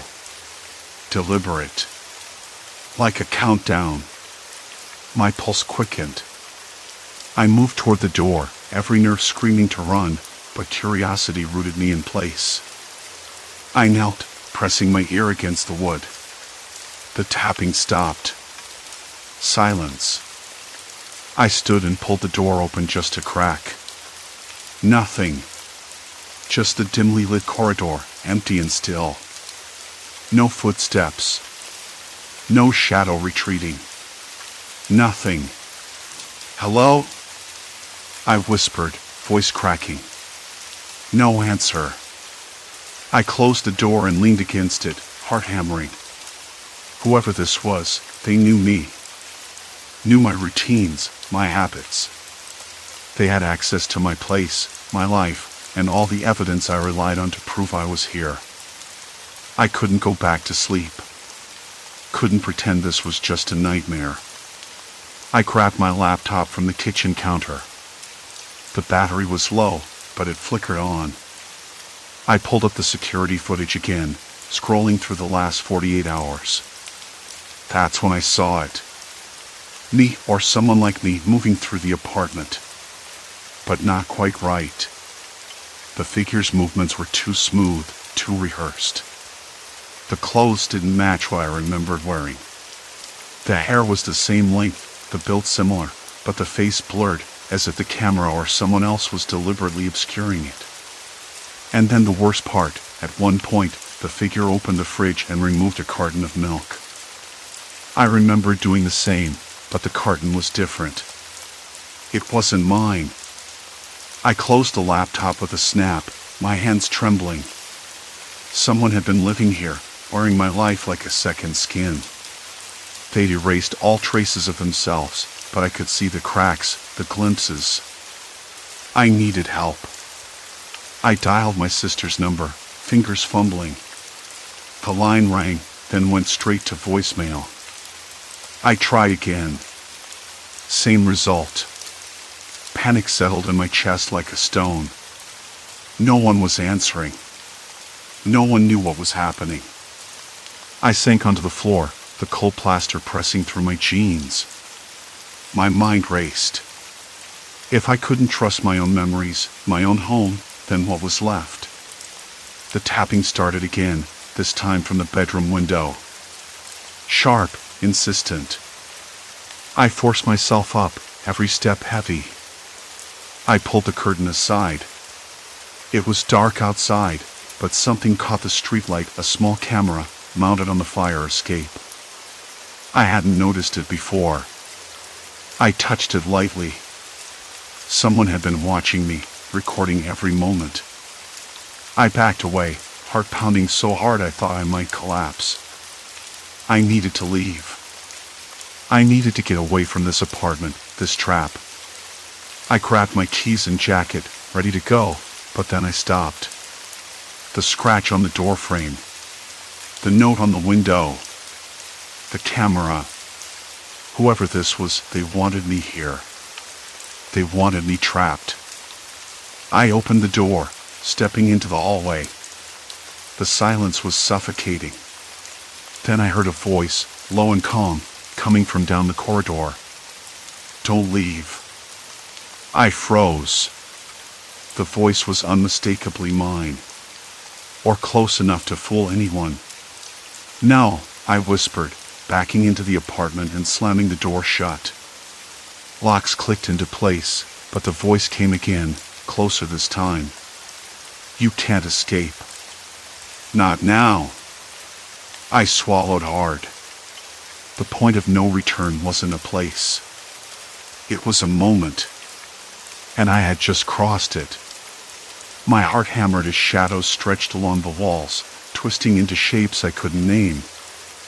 I pressed my back against the door, breath shallow, trying to steady the storm inside me. The voice whispered once more, a chilling promise that I was no longer alone and that leaving was never truly an option. The locks clicked into place behind me, a hollow rattle that barely muffled the voice slipping through the cracks of the door. I pressed my forehead against the cold wood, trying to will the pounding in my chest into silence. The air inside the apartment tasted stale, thick with dust and something else, something faintly metallic, like the remnants of old blood or rust. I swallowed hard. No, I wasn't going to lose it here. Not like this. The voice came again, softer this time, almost coaxing. "Why do you run? This is your home." I wanted to scream, to tell it to leave, but the words tangled in my throat. Instead, I slid down to the floor, knees pulled up, back against the door. My fingers trembled as I reached for my phone. It was dead. Of course it was. Battery drained like my hope. Something shifted in the silence. A faint scrape closer now along the hallway wall. My breath caught as I listened, straining to hear over the thudding of my heart. The scrape became a slow, deliberate step. One. Then another. The hallway light flickered, casting long, jittery shadows that danced like they were mocking me. I blinked hard. Maybe I was imagining it. Maybe it was just a trick of the tired eye. But then, the door handle rattled. I didn't move. My hands clenched into fists, nails biting into my palms until the pain grounded me, until I stopped feeling like I was about to dissolve into the floorboards. "Open up," the voice said, softer, but with the same eerie calm. "I'm not here to hurt you." I laughed, a dry, broken sound that echoed off the walls. "Then why are you doing this? Why pretend to be me? Why erase everything?" No answer. Just silence. The handle stopped rattling. Moments stretched thin. I could hear my own breathing, sharp and uneven. The apartment felt smaller, the walls pressing inward like a trap closing. I forced myself to stand, shaky but determined. I needed to see this thing face to face, to finally understand what was happening. I edged toward the door and peeked through the peephole. Nothing. The hallway was empty save for the flickering light and the faint smell of wet concrete. I blinked, heart still hammering. Was it a trick? Had I imagined the steps? The voice? A soft thunk echoed from inside the apartment, back inside. I spun around, eyes wide. The kitchen. Footsteps. Slow. Intentional. I grabbed the nearest object, a heavy glass bottle from the counter, and held it at my side like a talisman. The footsteps grew louder, then stopped. Silence. Complete silence. "Come out," the voice said again, this time from behind me. I whirled around. There was nothing. No one. My breath hitched. The voice. It was all around me, inside my head now, like an echo trap between my ears. "Why are you afraid?" it asked, softer this time. Closer. I wanted to scream, but my mouth was dry. I stumbled back, bumping into the wall, fingers scrabbling for the light switch. The overhead bulb buzzed and popped, plunging the room into near darkness, save for the thin glow from the streetlights outside. I reached the living room, heart hammering against my ribs. The shadow in the corner shifted. My eyes sharpened. It was me. Or someone, somehow, wearing my exact clothes, with my face, my build. But the eyes were different. Hollow. Cold. "Who are you?" I whispered. My voice cracked. The figure smiled. Not a friendly smile. Something tight and knowing. "You don't know?" it said, tilting its head. "We're the same, you and I. Two halves of the same life." I shook my head, disbelief twisting in my gut. "That's not possible." "Isn't it?" The figure stepped forward, the floor creaking beneath its weight. "You think you've been living this life alone? I've been here all along, watching, waiting, filling in the blanks you refuse to see." My hands trembled. The bottle felt heavy and useless. "Why? Why erase me?" The figure's eyes glinted. "Because you are weak. Because you forgot who you were. I'm the better version." A laugh bubbled up from my throat, bitter and raw. "Better? You're a shadow. A lie." The figure shrugged. "Maybe. Or maybe I'm the truth you couldn't face. Look around. Your life is a mess. Memories slipping through your fingers. I'm the one holding it together." I swallowed against a lump in my throat. The apartment suddenly felt suffocating, like the walls were closing in, the air, cold and heavy with silence thick with unspoken threats. "Let me go," I said, voice steadier than I thought possible. The figure shook its head. "Not yet. We have unfinished business." I wanted to run, but the door slammed shut behind me. My reflection stared back from the dark window, fractured and strange. "Why now?" I whispered. "Because you're awake. And I'm hungry for more." The room grew colder. The flickering light above finally gave out, plunging me into darkness. My breath came fast, shallow. I was trapped. With myself. And something far worse. Silence swallowed the apartment. Then the voice, a whisper in the dark, "Let's begin." A cold hand brushed my shoulder, icy and unreal. Panic clawed at my chest, but I forced myself to breathe. "What do you want from me?" I demanded into the darkness. The only answer was a low, cruel chuckle. The room was utterly dark. No flicker, no glow. Just silence, the kind that presses against your eardrums until you're not sure if you're hearing anything at all or if your own blood is thundering in your head. My mind raced with possibilities. I could feel the cold hand on my shoulder, lingering there, a weight that wasn't quite solid but no less chilling. "Let's begin," it whispered again. I swallowed hard, trying to steady the breath that kept catching in my throat. The voice wasn't mine, but it wasn't entirely alien either, like a warped echo. I couldn't move. Not because I was frozen, but because every muscle seemed to have forgotten how to obey. "Why are you doing this?" I managed, my voice barely above a breath. "What do you want from me?" There was a pause.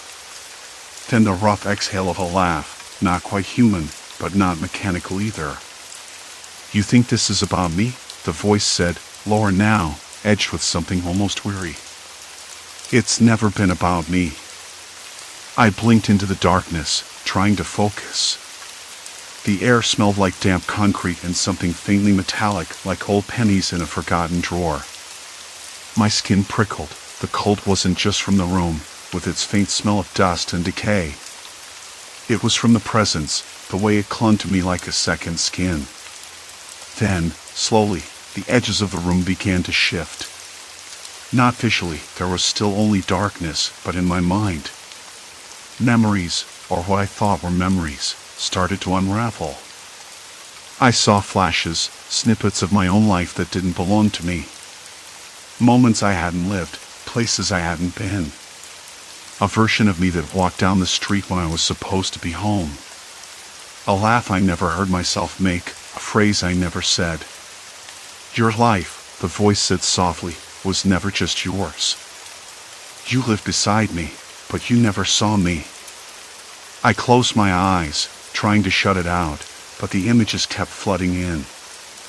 I was a stranger to my own past, a ghost watching someone else's shadow dance on the walls.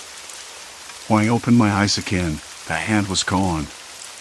The silence returned, but it felt hollow now, like the apartment had emptied itself of everything real.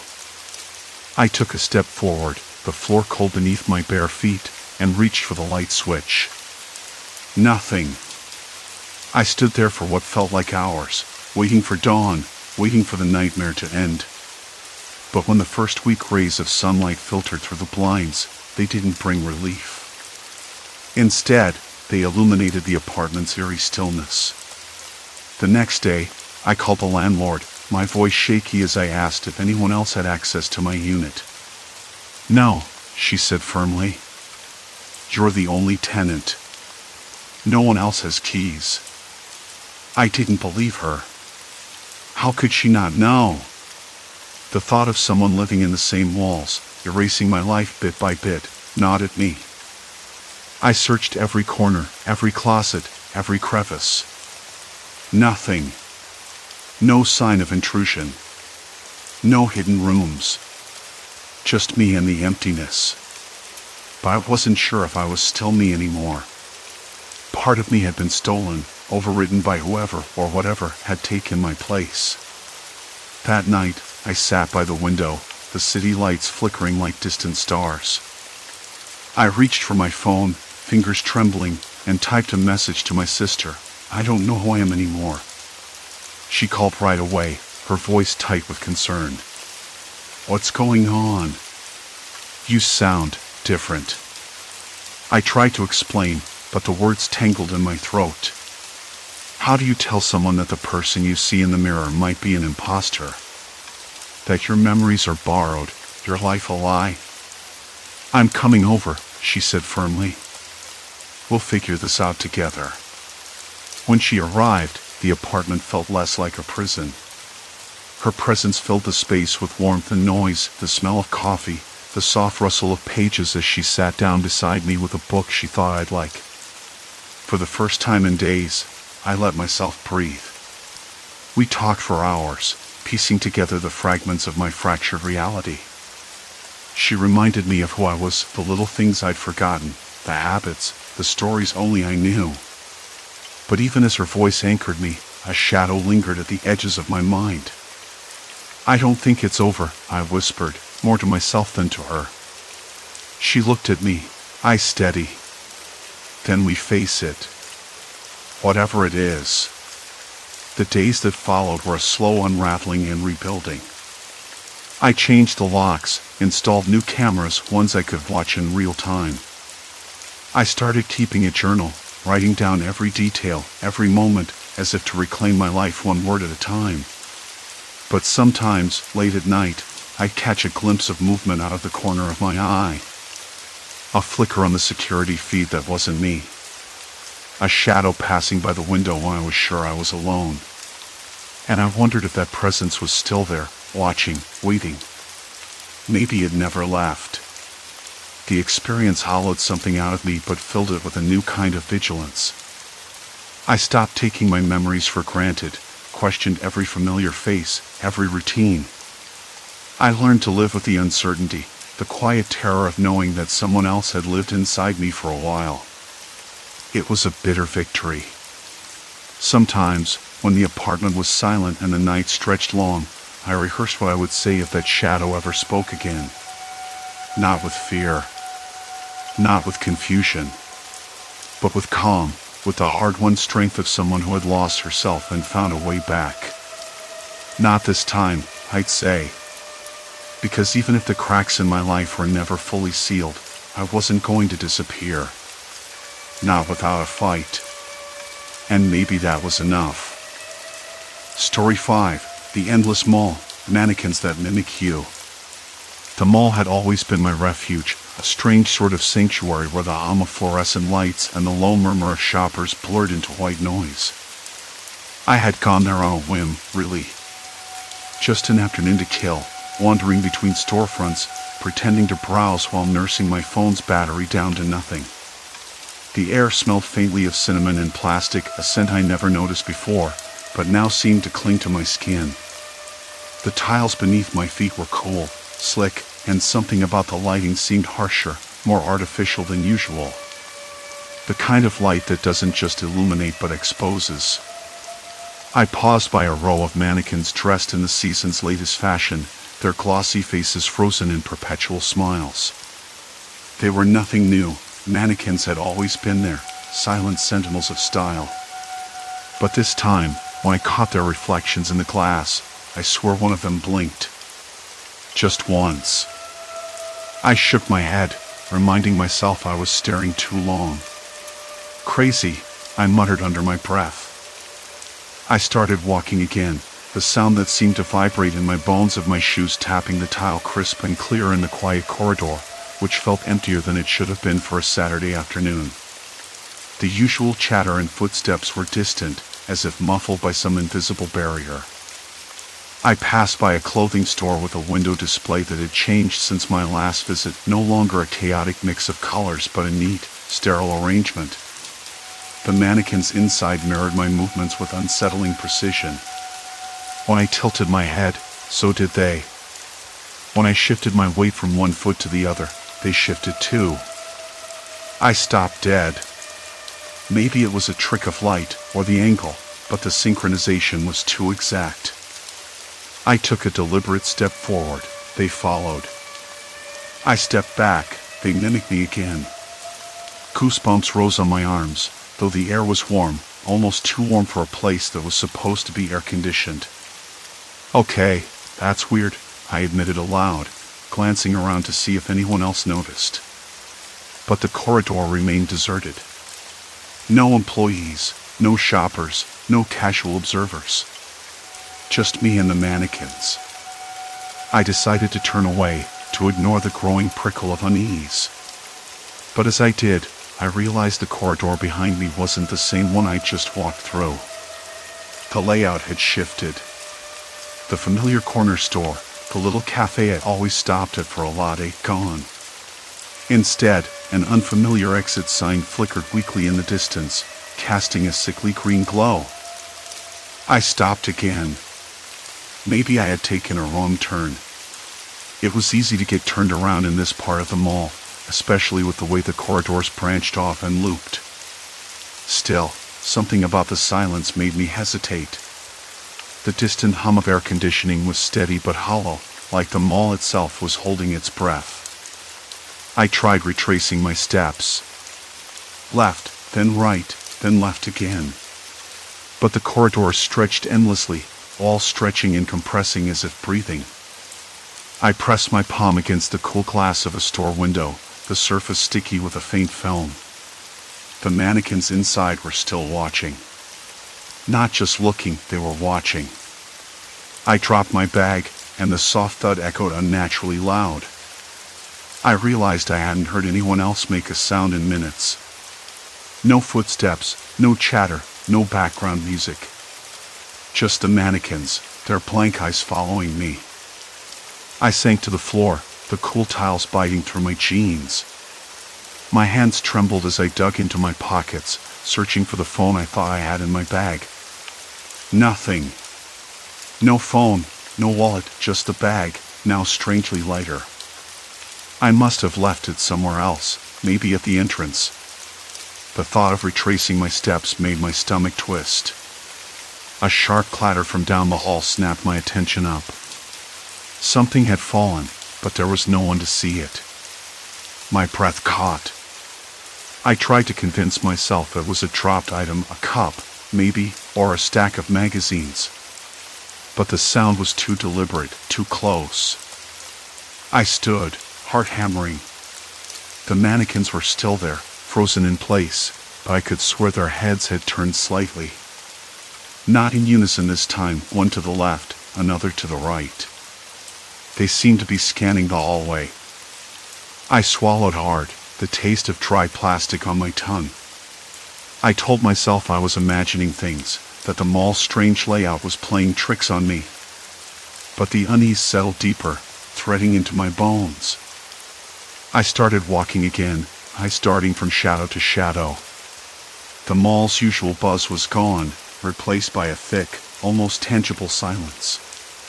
The air had grown heavy and stale, carrying a faint odor of dust and something metallic like iron, but faint, almost imperceptible.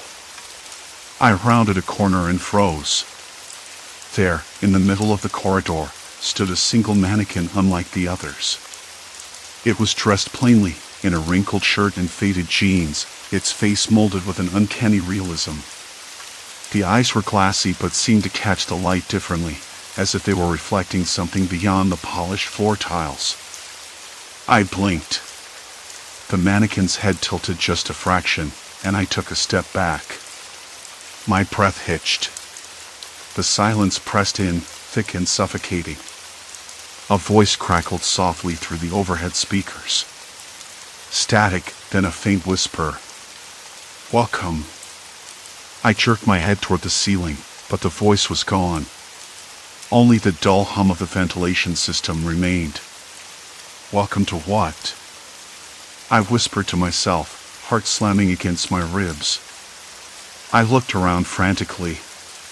The corridor stretched in every direction, all unfamiliar.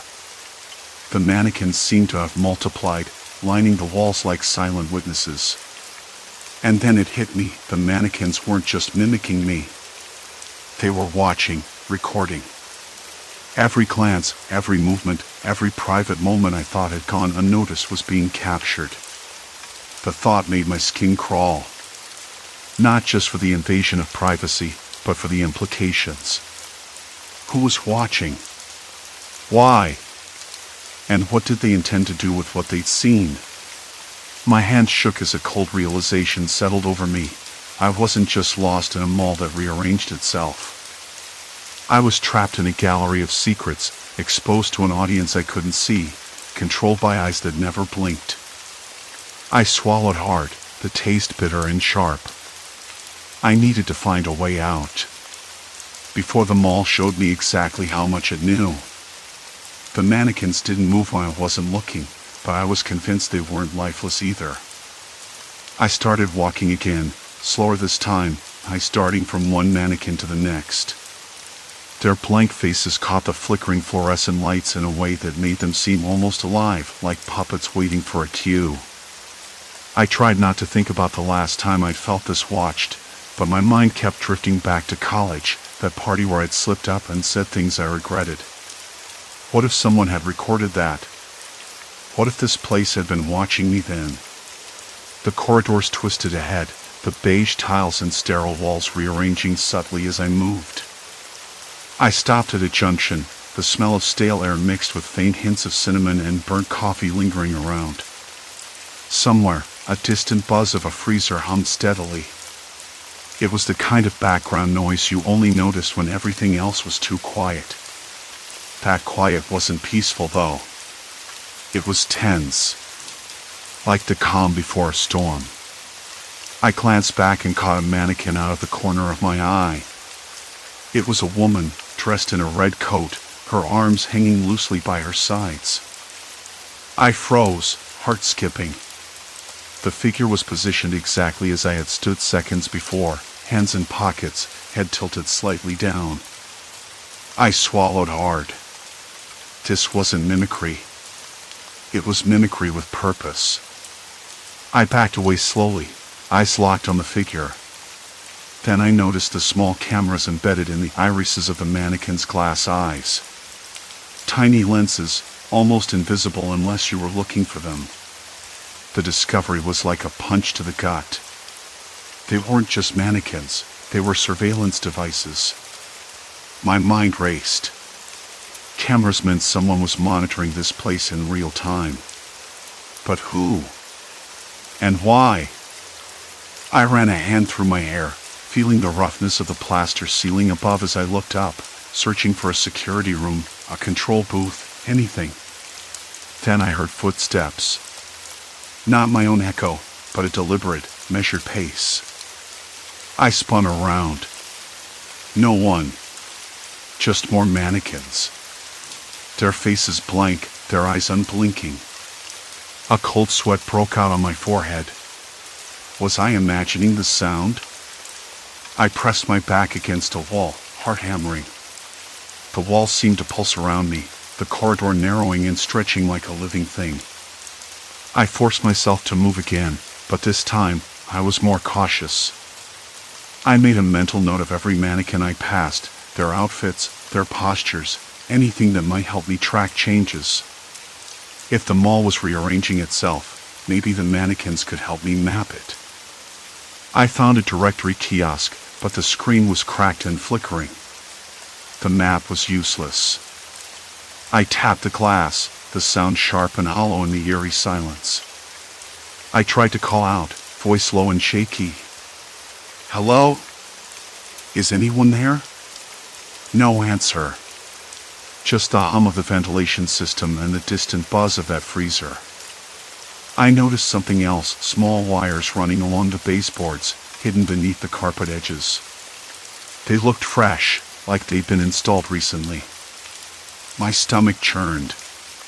Whoever set this up was meticulous, watching from multiple angles, controlling the environment. This wasn't an accident. It was a trap. I tried to push down the panic rising in my chest.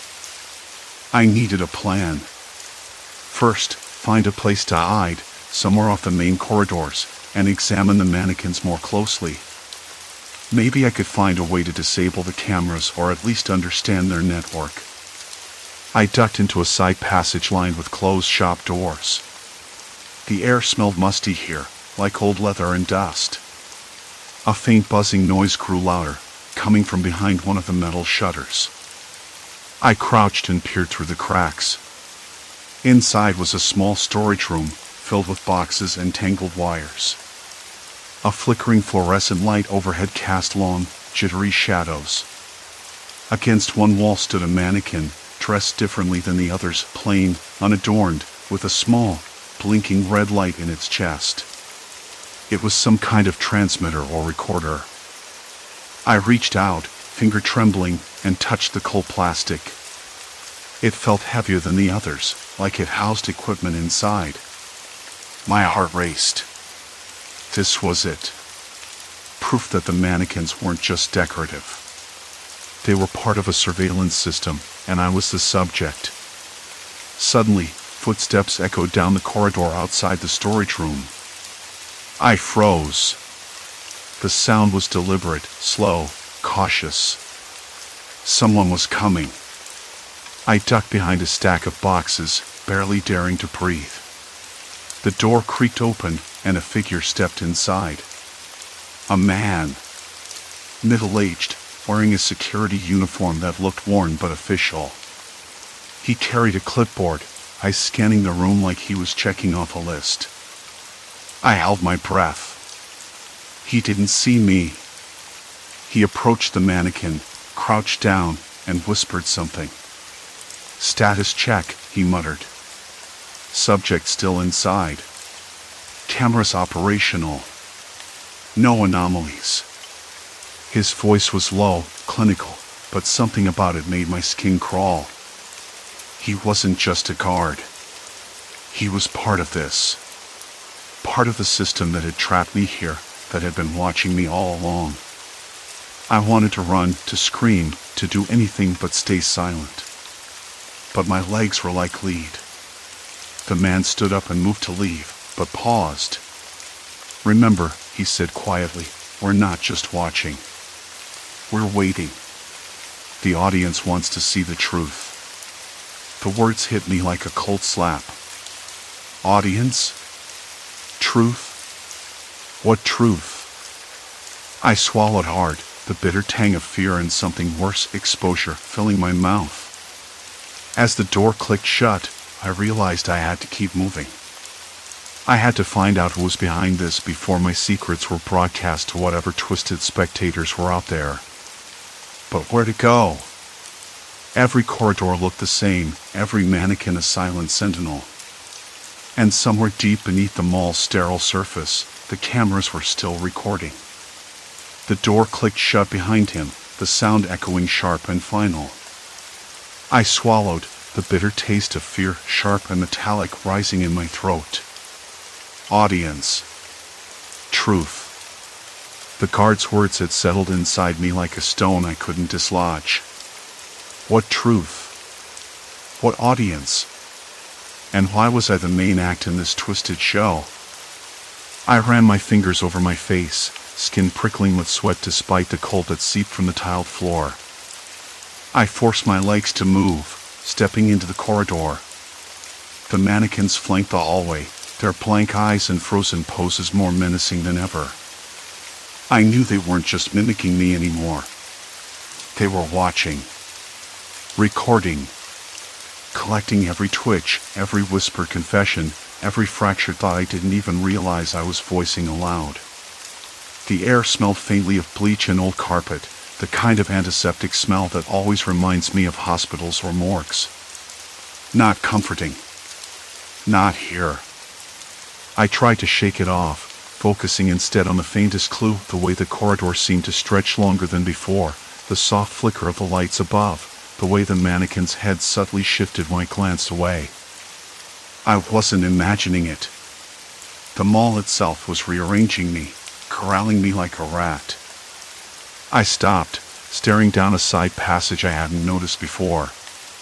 It was narrower, less brightly lit, with peeling wallpaper curling at the edges, cheap, floral patterns that clashed with the glossy commercial feel of the rest of the mall. The mannequins there were different too. More lifelike, with painted eyelashes and fingers slightly bent as if caught in a gesture. One had a cracked cheek, the kind of imperfection that made it feel less like a display and more like a person frozen in time. I stepped closer, heart knocking so loudly I was sure the mannequins could hear it. Then I saw it, a tiny blinking red light hidden beneath the mannequin's collarbone. A camera. They weren't just static figures. They were surveillance devices. And I was the subject. A cold wave rolled through me, icy fingers wrapping around my chest. I pressed my palm against the wall, rough plaster scraping my skin, grounding me. There was no way out without passing under their watchful gaze. Every secret, every private failure, every moment I thought was mine alone, it was all being recorded. And who was watching? The guard's words replayed in my mind, the audience wants to see the truth. But whose truth? My truth? Or the version they wanted to show? I took a deep breath, tasting the acrid tang of fear mixed with something darker, shame.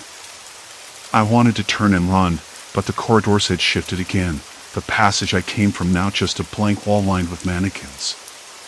I was trapped. I moved forward, the floor tiles cold and cracked beneath my feet.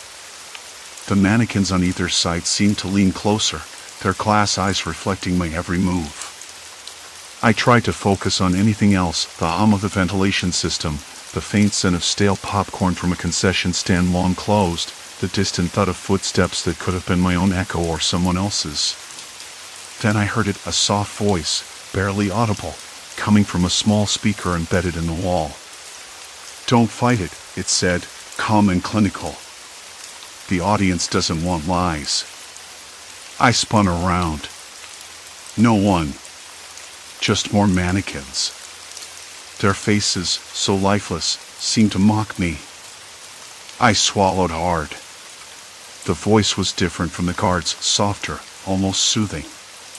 But there was a coldness beneath it that made my skin crawl. I edged forward, heart hammering, sweat slicking my palms.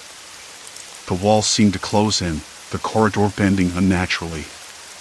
It felt like the mall was breathing around me, alive with silent watchers. I spotted a door ahead, half open, light spilling out in a harsh rectangle. I ran toward it, desperate for escape or at least answers. Inside was a small room, walls lined with monitors showing dozens of camera feeds, hallways, stores, mannequins, and me. I stood there, caught in hundreds of angles, every movement magnified on the screens. My breath caught. A figure sat in the corner, back to me, fingers tapping rhythmically on a keyboard. The air smelled of cold coffee and cigarette smoke, a sharp contrast to the mall's sterile scent. "I've been expecting you," the voice said without turning around. Low, controlled, but with an edge that set my nerves on fire. "Who are you?" I demanded, voice cracking. The figure finally turned, revealing a pale face with dark circles and sharp eyes that burned through me. "Someone who knows your truth," they said. "And someone who knows that running won't save you." I felt the walls closing tighter. This wasn't just a game of cat and mouse. It was a trap designed to strip me bare, expose every hidden piece of myself to an audience I couldn't see and couldn't stop. "Why?" I whispered. "What do you want from me?" The figure smiled, slow and deliberate. "You're not just a subject. You're the story. And the story isn't over yet. Not until the audience gets what they came for." I wanted to scream, to demand release, but my voice caught in my throat. Outside, the mannequins watched. Inside, the cameras recorded. And I was utterly alone, caught in a maze with no exit and no privacy left to give. I realized then there was no turning back. I had stepped beyond the point of no return. Whatever this was, whatever they wanted, it was already too late for escape. And the audience? They were waiting. The figure's words hung in the stale air like a weight I couldn't shake. I swallowed hard, the lump in my throat thickening. The walls felt like they were inching closer, the corridors twisting again, just like before. Only now, the unease wasn't only about where I was going, but what I was becoming. Exposure. Vulnerability. And worst of all, helplessness. Someone who knows your truth. That voice wasn't a threat wrapped in mystery anymore. It was a statement. A fact. I couldn't deny it. Not anymore. I turned slowly, trying to catch a glimpse of this shadow that had stepped out of the dark. The figure was gone. No trace except the faint scent of damp concrete and something metallic like old coins or rusted pipes. I blinked, scanning the corridor lined with mannequins in various poses, some poised to smile, others frozen mid-step, all eerily mirroring me like silent sentinels. I needed air. Fresh air. But the ceiling lights dimmed again, throwing the hall into uneven shadows. The mannequin's eyes caught the light, glinting. Watching.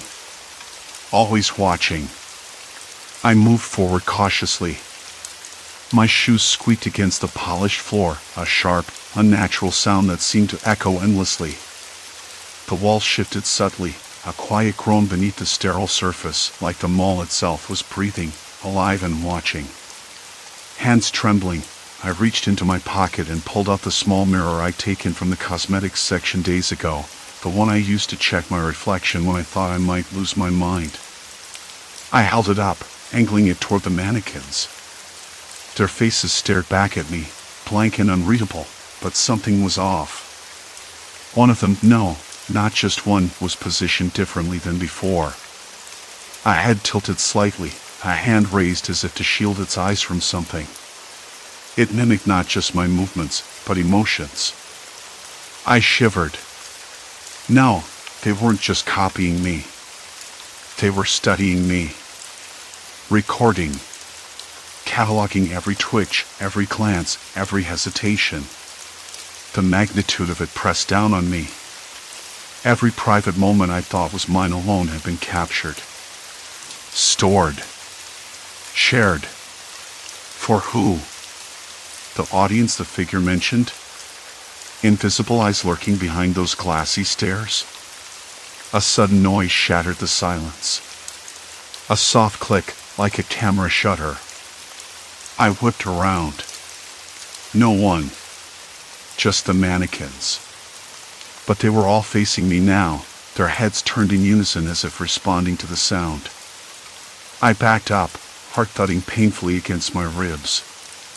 The air tasted thick, stale, like a forgotten cellar. I tried to steady my breath. Why? I whispered again, voice cracking. Why me? What do you want? A new voice answered, so close I nearly jumped. Because you have something to hide. I spun, eyes searching the shadowed corners.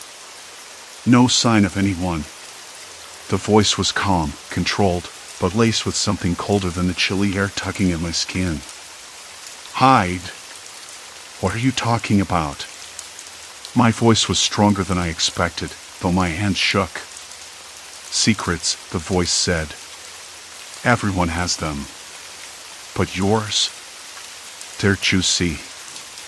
Worth watching. I pressed my back against the wall, trying to make sense of the maze I was trapped in. The mannequins shifted again, their shadows stretching unnervingly long. I noticed a faint glow coming from a nearby storefront, screens flickering with static, then images of me. Not just random shots. Moments I never wanted anyone to see, the long nights spent crying in the fitting room, the whispered phone calls where I begged someone to understand, the times I stole glances at people I shouldn't have trusted. My throat closed tight. My body bristled. This wasn't just surveillance, it was humiliation. Who set this up? I demanded, voice raw. No answer. Only the distant hum of an air vent and the occasional drip of water somewhere behind the walls. I took a shaky step forward, then another. The corridor twisted again, and suddenly I was standing in front of a massive glass display. Inside, the mannequins were arranged in a circle, eyes all fixed inward, as if they were watching something or someone at the center. And there, in the middle, was a small podium. On it, a tablet glowing with a live feed of me, currently pacing the hall like a caged animal. I stared at my own face, reflected back at me from every angle. Every anxious twitch, every flash of panic, every faltering breath. I wanted to smash the screen, to erase it all. But I was frozen, naked under their gaze. A sudden realization hit me. This wasn't random. It was personal. Someone had built this labyrinth, this twisted gallery, just for me. Someone who understood me, who knew what buttons to press to unravel me completely. I forced myself to speak, voice low, steadying. If you think this breaks me, you're wrong. A slow, deliberate clapping echoed through the empty corridor. I spun around. There, leaning casually against a pillar, was the figure from before, the one with the pale face and burning eyes. You think you're stronger than the story? They said, voice silk over steel. The story owns you. Every secret, every shame. And now it's time for the audience to see the final act. I swallowed the urge to run, to plead. Instead, I asked, what do you want from me? They smiled, a smile that didn't reach their eyes. Not what, but who. Who you really are, stripped bare. The truth behind the mask. My chest tightened. I hated masks. I'd worn so many. In this place, they'd all been torn away. And yet, the person left behind was still fighting. I noticed then, beneath their calm exterior, a subtle tremor, a flicker of doubt. I wasn't sure if it was hope or fear. Why me? I repeated, louder this time. Because no one watches the story they don't care about, they said. And you're the main event. A shiver ran down my spine. The mannequins around us shifted again, inching closer, their glossy eyes never leaving me. I had no choice but to face them. To face myself. Fine, I said, voice steady despite the storm inside. Show them everything. But don't expect me to break. The figure nodded, stepping aside. The lights dimmed further. The screens around us flickered on, flooding the space with images, sounds, memories I thought long buried. I stood in the center of it all, exposed and vulnerable, but alive. Because sometimes, the darkest places reveal the strongest light. And mine was just beginning to burn. The screens blinked off one by one until the mall's cold, fluorescent hum was all that remained. I swallowed hard, my throat dry and raw. The weight of exposure pressed down on me, not just the shame, but the sharp, gnawing realization that someone, somewhere, had been watching for a long time. Not supernatural watchers, no. Real people. People who knew how to manipulate fear, how to twist it into control. Why me? The question lingered in the stale air. I'd asked it aloud before, but now it felt different, less desperate, more defiant. I wasn't just a random victim lost in a shifting maze. I was a target, chosen for reasons I hadn't fully understood until now. The figure who had spoken before was gone. Vanished like a shadow at dawn. The mannequins, those silent sentinels, remained still, but their presence was heavier now. Like they were waiting for me to make the next move. Or maybe for me to break. I took a shaky breath and forced my feet to move. The corridors were still rearranging around me, all sliding and folding like origami on some cruel whim. The air smelled faintly of bleach and dust, but beneath it was something else, something metallic, sharp, like the edge of anxiety itself. I couldn't shake the feeling that every step echoed through hidden speakers, that my movements were still being tracked.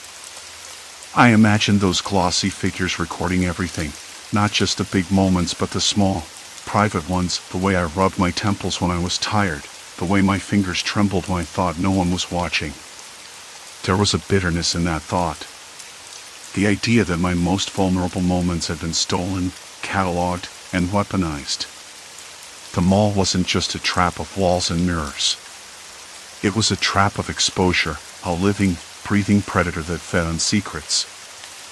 I remember the days before all this, the feeling of safety and routine, the small lies I told myself to feel normal.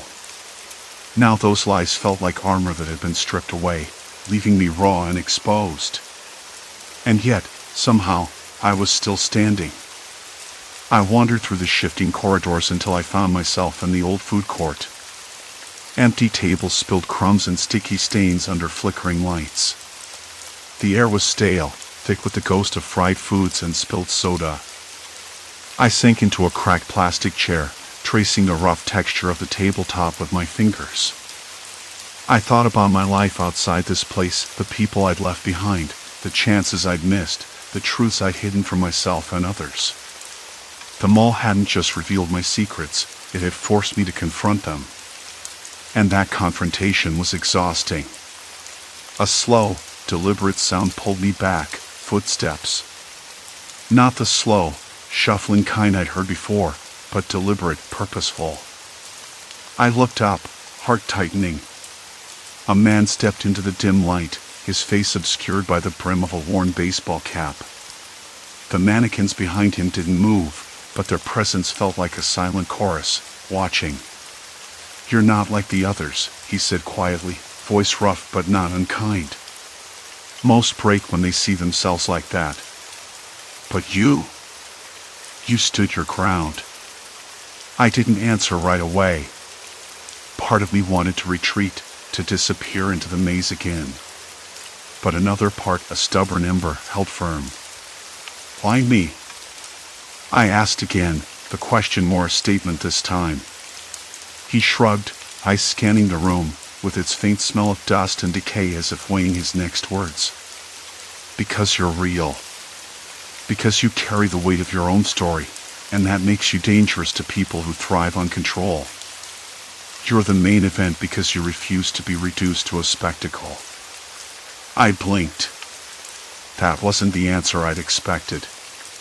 Somewhere between the threat and the revelation, a sliver of understanding settled in. "So, what now?" I asked. "Do I just keep wandering? Keep playing into whatever game this is?" He shook his head. "No. You get out.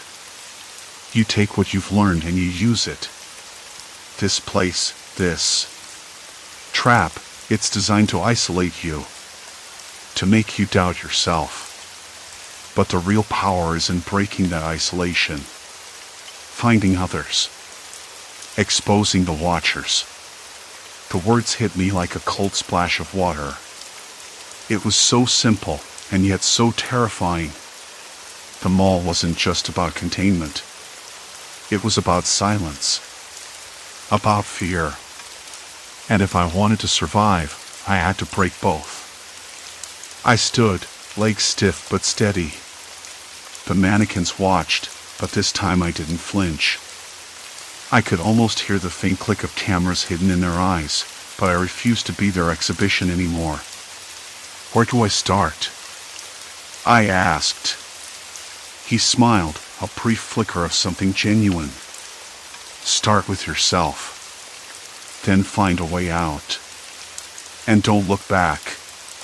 The maze shifted again, corridors folding back into themselves like the mall was breathing, alive and waiting. But I was no longer just a piece on its board. I was a player. The next morning found me outside the mall's glass doors, sitting on the cracked pavement under a pale sky. The sunlight was weak but real, warm on my skin in a way the mall never was.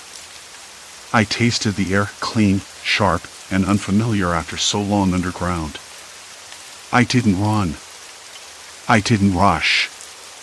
Instead, I let the moment settle, the silence around me humming with a promise of something new. The experience had changed me. The secrets the mannequins have recorded, the fear they tried to impose, they were still there, shadows clinging to the edges of my mind. But the exposure hadn't broken me. It had stripped away the masks until only the raw, honest core remained. And that core was stronger than I'd known. I reached into my pocket and pulled out my phone. The screen was cracked, a few missed calls and a dozen unread messages blinking back at me. I hesitated, fingers hovering. Then I dialed. "Hey," I said when the voice answered. "It's me. I'm okay." There was a pause, then relief washing through the line. "We were so worried. Where have you been?" "Somewhere I needed to go," I said. "And somewhere I needed to come back from." The aftermath wasn't neat or easy. There were questions, explanations, moments of doubt and fear. But I faced them all, piece by fragile piece. The mall's corridors might still rearrange themselves in nightmares, and the mannequin's eyes might haunt the edges of my memory. But I'd learned the hardest truth. The real monster wasn't the maze or the watchers. It was the silence we live in when we hide who we really are. And I wasn't willing to be silent anymore. Story 6, Vanishing Roads, Trapped in Impossible Terrain. I never thought roads could lie. Not like this, anyway. But there I was, gripping the steering wheel with knuckles pale enough to pass for bone, staring at a map that seemed to mock me with its neat, straight lines and place names that didn't match a single thing I was seeing. It started as an ordinary Saturday. I planned to drive out of town early, chasing some quiet I hadn't felt in months. The kind of quiet that wasn't just the absence of noise but a presence in itself, the whir of the wind through pine needles, the soft rustle of leaves underfoot. I hoped to find a patch of untouched forest, maybe a small lake or creek I could sit beside, listen to the water, think. The morning air was cool when I left, sharp enough to clear the fog from my head. My car's heater didn't seem to work quite right, but that was a minor irritation compared to the day ahead. The roads were familiar at first, the ones I'd taken 100 times before. I knew the curves, the dips that caught the headlights just so at night, the faded yellow signs warning of deer crossings. But then something shifted. The road began to narrow, the trees closing in tighter, their branches scraping the side of the car like fingers trying to wave me off. The sun, high and bright just moments before, suddenly felt dimmer, as if a thin veil had been drawn over the sky. I glanced at the map again. According to this, I should have hit the junction a mile back, a T intersection leading toward a ranger station. Nothing. No intersection. No sign of a clearing or any break in the trees. Just a ribbon of cracked asphalt curling ahead, winding deeper into a forest that looked older than the map suggested. I blinked, rubbed my eyes, convinced that maybe the light was playing tricks on me. The silence pressed in, thick and unnatural. No birdsong. No rustling creatures. Even the wind seemed to hold its breath. Somewhere far off, a dog barked once, a sharp, lonely sound that made me flinch. There was no way anyone lived out here, not really. I pulled over onto a patch of gravel and reached for my phone. Nothing. No bars. The screen blinked, no service. Of course. I wasn't even surprised anymore. My fingers traced the cracked screen, the cold glass contrasting with the warmth of my palm. A brief shiver ran down my spine. I tried calling my sister earlier, before I left. She had sounded tired, worn thin by the usual grind of city life. I told her I'd be fine, that I just needed some space, some silence. Now, the silence felt less like a gift and more like a warning. I folded the map out fully this time, laying it on the passenger seat. The forest around me looked endless, but the map showed a patchwork of roads and trails, tiny dots marking cabins and landmarks I didn't see anywhere. I tapped a spot labeled Old Mill, hoping for some clue. If I could reach it, maybe I could get help, or at least find a signal. The sun was slipping lower now, turning the sky a bruised purple. Shadows stretched long, and the temperature dropped until the air felt brittle and sharp against my skin. I pulled my jacket tighter, the fabric rough and stiff. The car's headlights caught something moving at the edge of the tree line. I blinked hard, but it was gone when I looked again. Maybe a deer. Maybe a trick of the light. My throat tightened. I told myself to breathe, to stay calm. Still, I couldn't shake the feeling that I was being watched. Not by animals. Something else. Something human. I started the engine and eased back onto the road, glancing at the map again. According to it, the road should lead me out of this maze in less than 20 minutes. But it didn't. Instead, the pavement thinned, cracked, and in places disappeared under moss and fallen leaves. Every turn seemed wrong, leading me deeper into woods that grew darker and more tangled. At one point, I swear I passed the same weathered mailbox twice.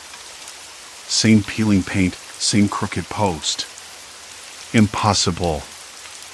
I stopped and looked around, heart thudding. The trees looked the same. The moss on the bark, the pattern of shadows on the ground. I couldn't tell which way was forward anymore. I laughed quietly, though it felt hollow. Great, I muttered. Lost in the woods. Real original. The map still promised a road ahead, but all I saw was undergrowth pressing in close, a rough path disappearing into the trees. I stepped out, the dirt cool and damp under my shoes, the air thick with the scent of pine needles and something else earthy, almost metallic. I crouched down, fingers sifting through loose soil and dry leaves. The thought chilled me to the bone. No footprints. No tire tracks. No sign anyone else had been here in a while. The wind picked up, carrying a faint sound that made me freeze. A voice. A shout. I strained to listen, but it was gone as quickly as it came, swallowed by the forest. My pulse quickened, but I forced myself to breathe evenly. I climbed back into the car, locking the doors with a click that sounded louder than it should have. The radio was dead static, the dial spinning uselessly. The map lay open on the seat, edges curled and creased. I wondered if I'd made a mistake. If I'd been careless. But it was too late for regrets. The sun dipped below the horizon. The forest around me darkened into a shadowed blur. Somewhere beyond the trees, a branch snapped, a sharp, sudden sound that set my nerves jangling.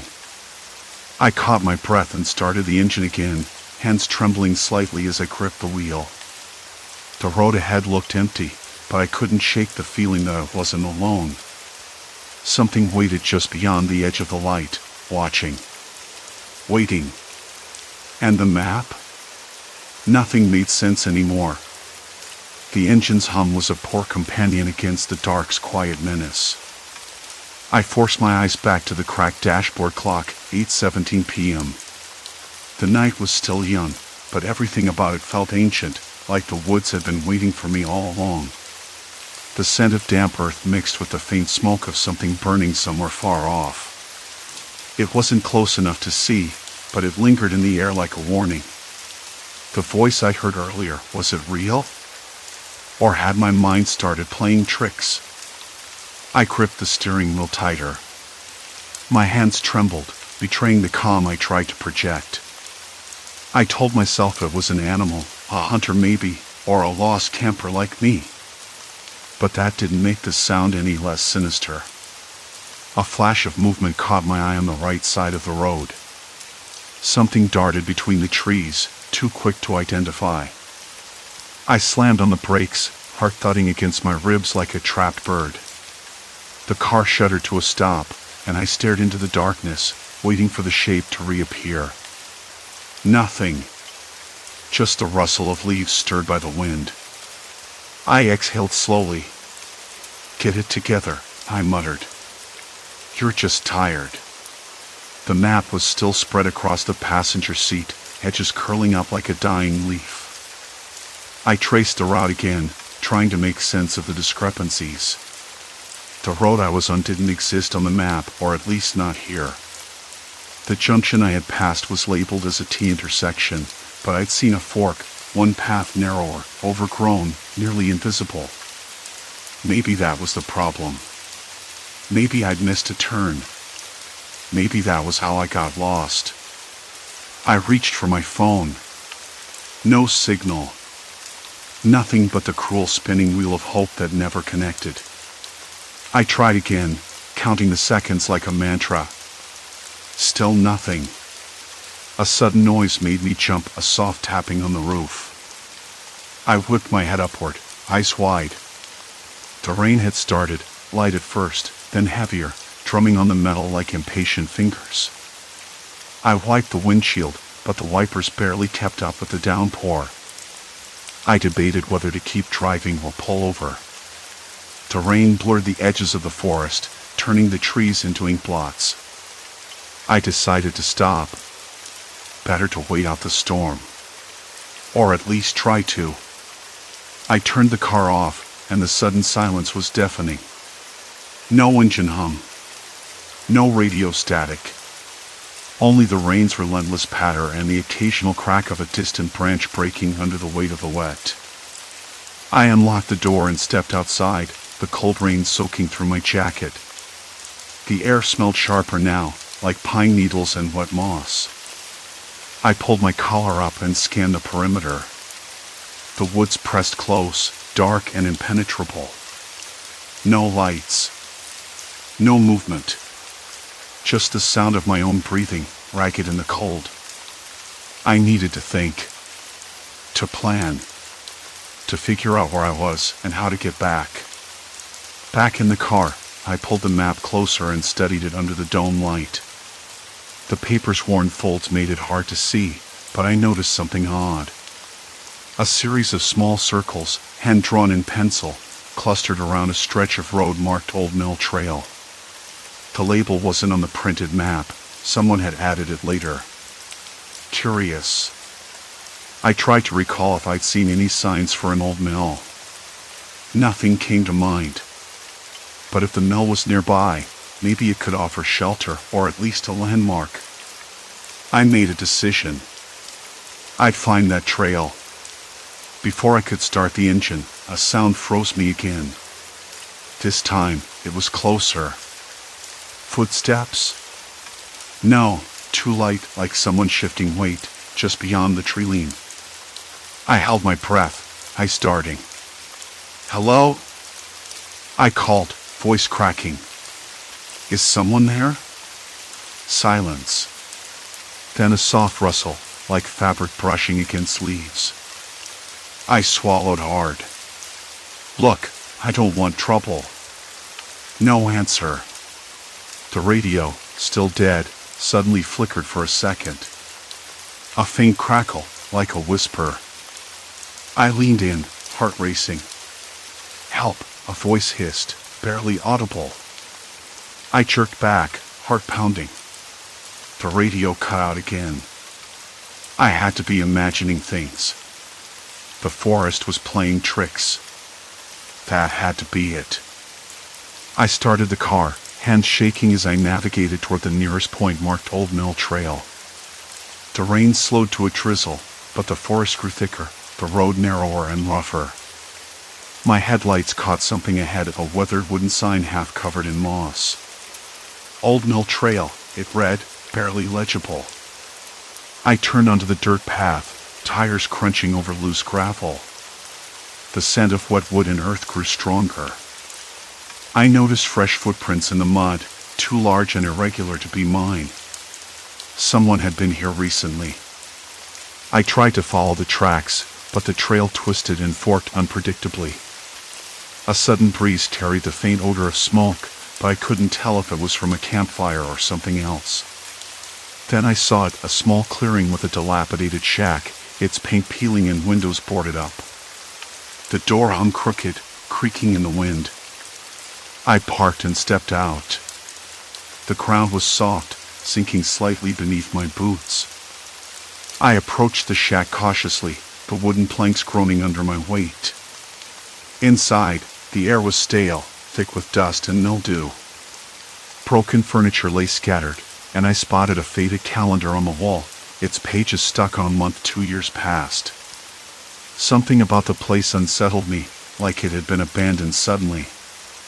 On a rickety table, I found a notebook, its pages yellowed and damp. Flipping through, I saw hurried scribbles of coordinates, names, times. A log of some sort. Someone had been tracking movements, maybe people passing through.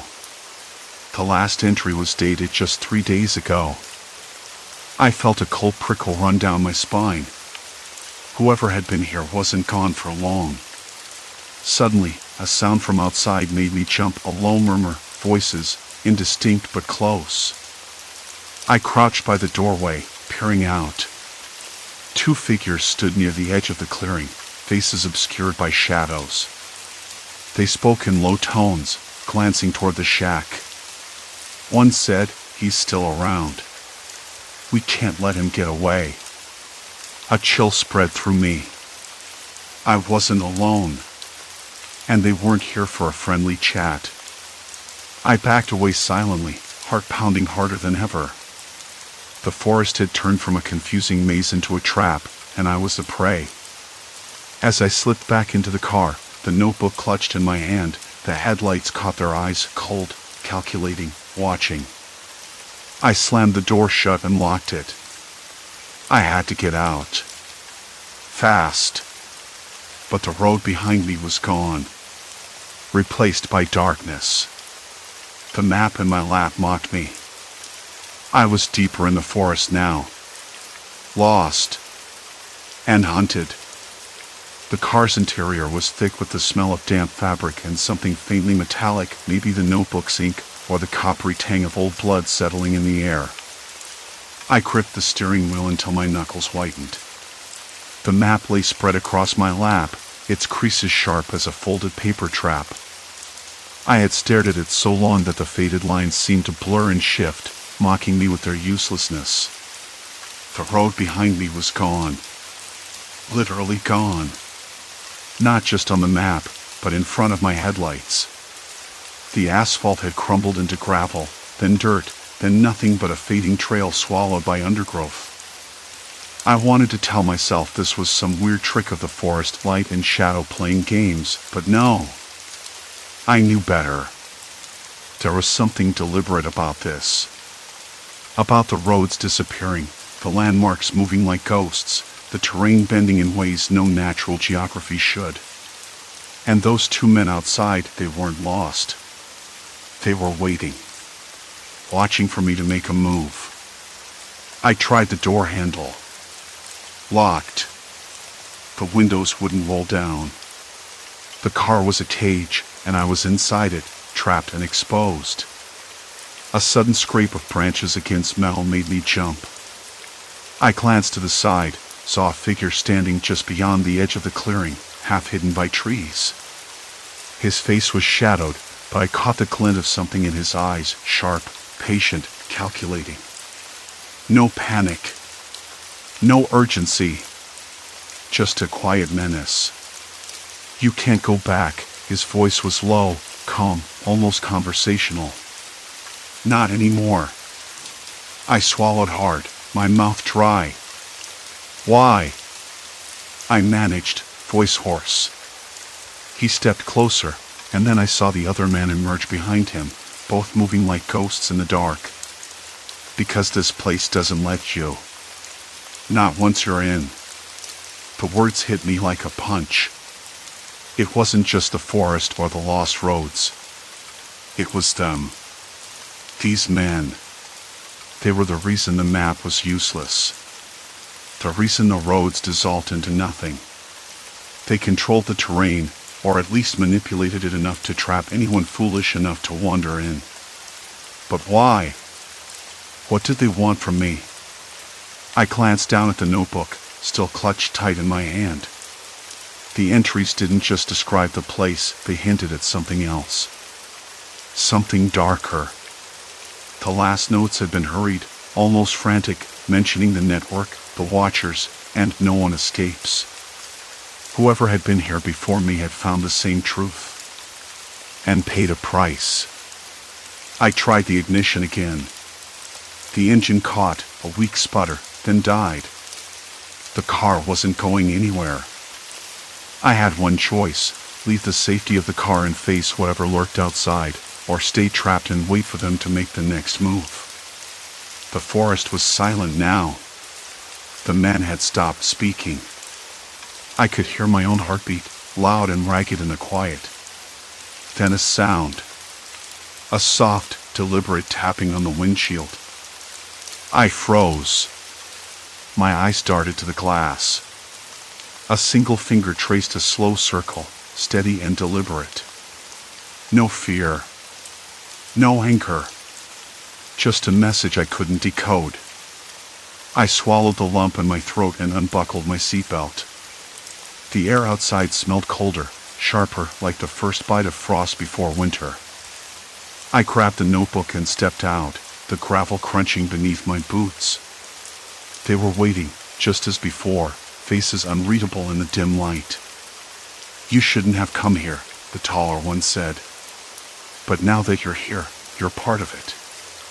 "What is it?" I asked, voice barely above a whisper.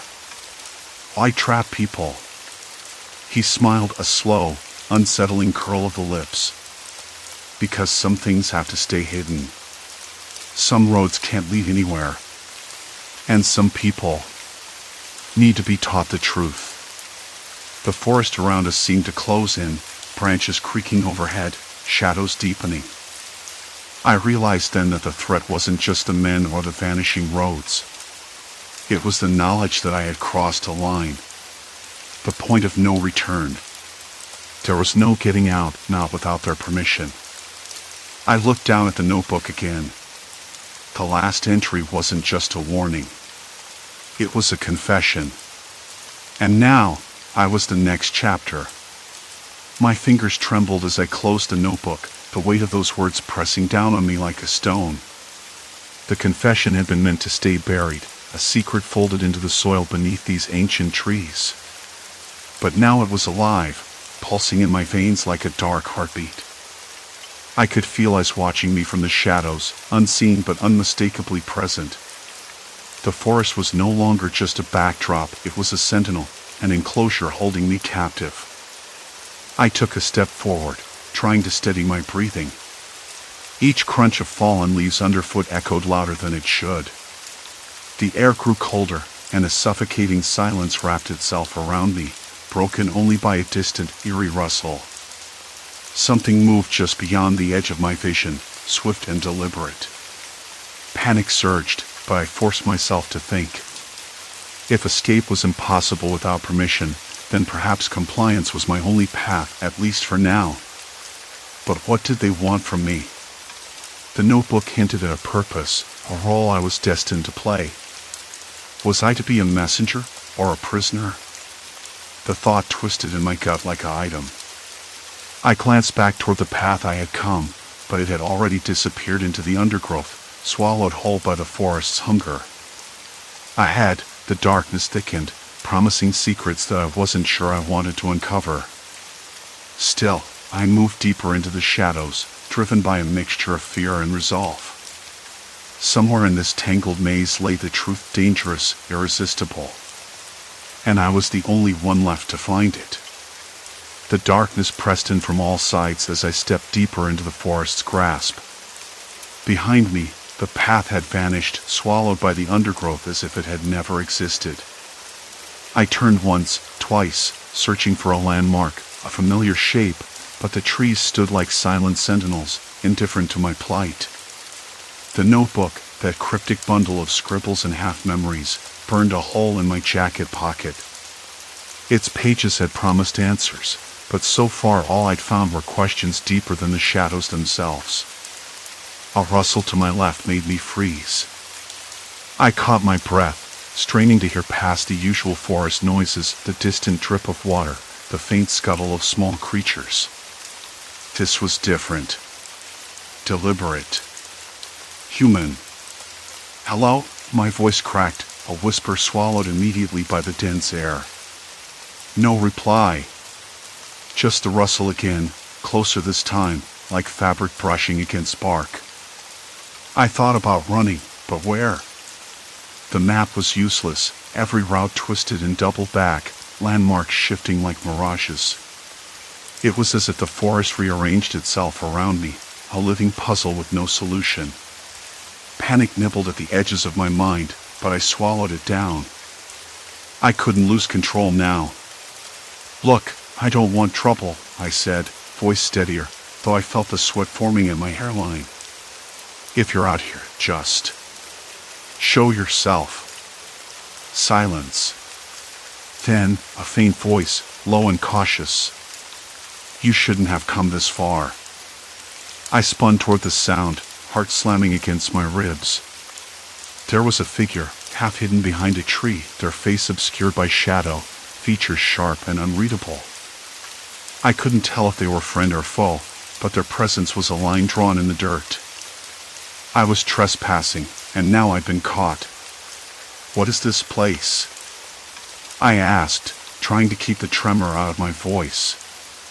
Why won't the roads let me leave? The figure didn't answer at once. Instead, they stepped forward, revealing a face weathered beyond its years, eyes dark and unblinking. You're inside the loop now, they said, voice rough like gravel. Maps lie. Roads disappear. If you don't move on their terms, you stay lost. I swallowed hard. Who are you? What do you want from me? A bitter laugh escaped them. Want? Nothing. But this place has its own rules. You don't get to choose. I backed away slowly, trying to keep my eyes on them, but the forest seemed to close in, branches snagging my jacket, roots tripping my feet. The ground beneath me felt less solid, almost like it wanted to swallow me whole. Listen, I said, voice rising despite myself. I need to get out. There's someone who's waiting, someone who'll come looking for me. They shook their head, face hardening. No one comes here. Not really. Something in their tone made my stomach twist. This wasn't a warning, it was a verdict. I don't understand, I said, voice cracking. Why me? Why now? They looked away, the flicker of a memory crossing their features. Because you saw. The words were almost inaudible. Because you don't belong. Before I could ask what that meant, the figure stepped back into the shadows, merging with the trees like smoke. The rustling stopped. The silence returned, heavier than before. I was alone. Cold sweat pulled at my temples. The notebook in my pocket suddenly felt heavier, like it was filled with stones instead of pages. I pulled it out, flipping through the scrawled notes, hoping for a clue, a direction, anything. A phrase caught my eye, something I hadn't noticed before. They watch. Always. A shiver crawled down my spine. Was it the figure? Or someone else? The forest felt alive now, not just with wildlife, but with something else. Eyes in the dark. Waiting. I forced myself to move, footsteps cautious, ears straining for any sound beyond the ordinary. The temperature dropped again, breath fogging in front of me. Branches snapped somewhere off to the right, a warning or a lure. I couldn't tell. My mind raced. Was I losing it? The isolation was already fraying my nerves, twisting reality into something unrecognizable. But the evidence was there, the missing roads, the shifting landmarks, the impossible silence. It was all real. I needed a plan. Something concrete. There was a faint light flickering ahead, barely visible through the thick trees. Maybe a cabin? Or a campsite? Hope sparked, sharp and sudden. I moved toward it, careful not to make noise. As I neared, I caught the smell of smoke, fresh, not long extinguished. Someone had been here recently. The light wasn't from fire, though. It was electric, weak and pulsing like a lantern powered by a dying battery. I edged closer, heart pounding, senses alert. The ground beneath my feet was soft, mossy, and the air smelled damp and earthy, with a hint of something metallic, blood. I forced the thought away. No, not yet. A voice whispered from inside the small clearing, hoarse and urgent. You shouldn't be here. I ducked behind a fallen log, breath shallow. The figure stepped into the light, hands raised, not in greeting, but as if to show they weren't a threat. Look, I'm just trying to find my way out, I said, voice low. Can you help me? They hesitated, eyes scanning the trees. Help? You don't get help in here. Why? I pressed, edging forward despite the pit tightening in my stomach. Because the forest doesn't want you to leave. And the people who live here, they don't like strangers. A cold realization settled over me. This wasn't just about losing my way. It was about being trapped, hunted even, by people who knew the land better than I ever would. Suddenly, a twig snapped behind me. I whirled around, but the shadows swallowed whatever had made the sound. My pulse hammered in my ears, every nerve screaming to run, but my legs felt leaden. The figure in front of me stepped closer, voice dropping to a harsh whisper. You need to decide. Stay and play their game, or run and become part of the forest. Part of the forest?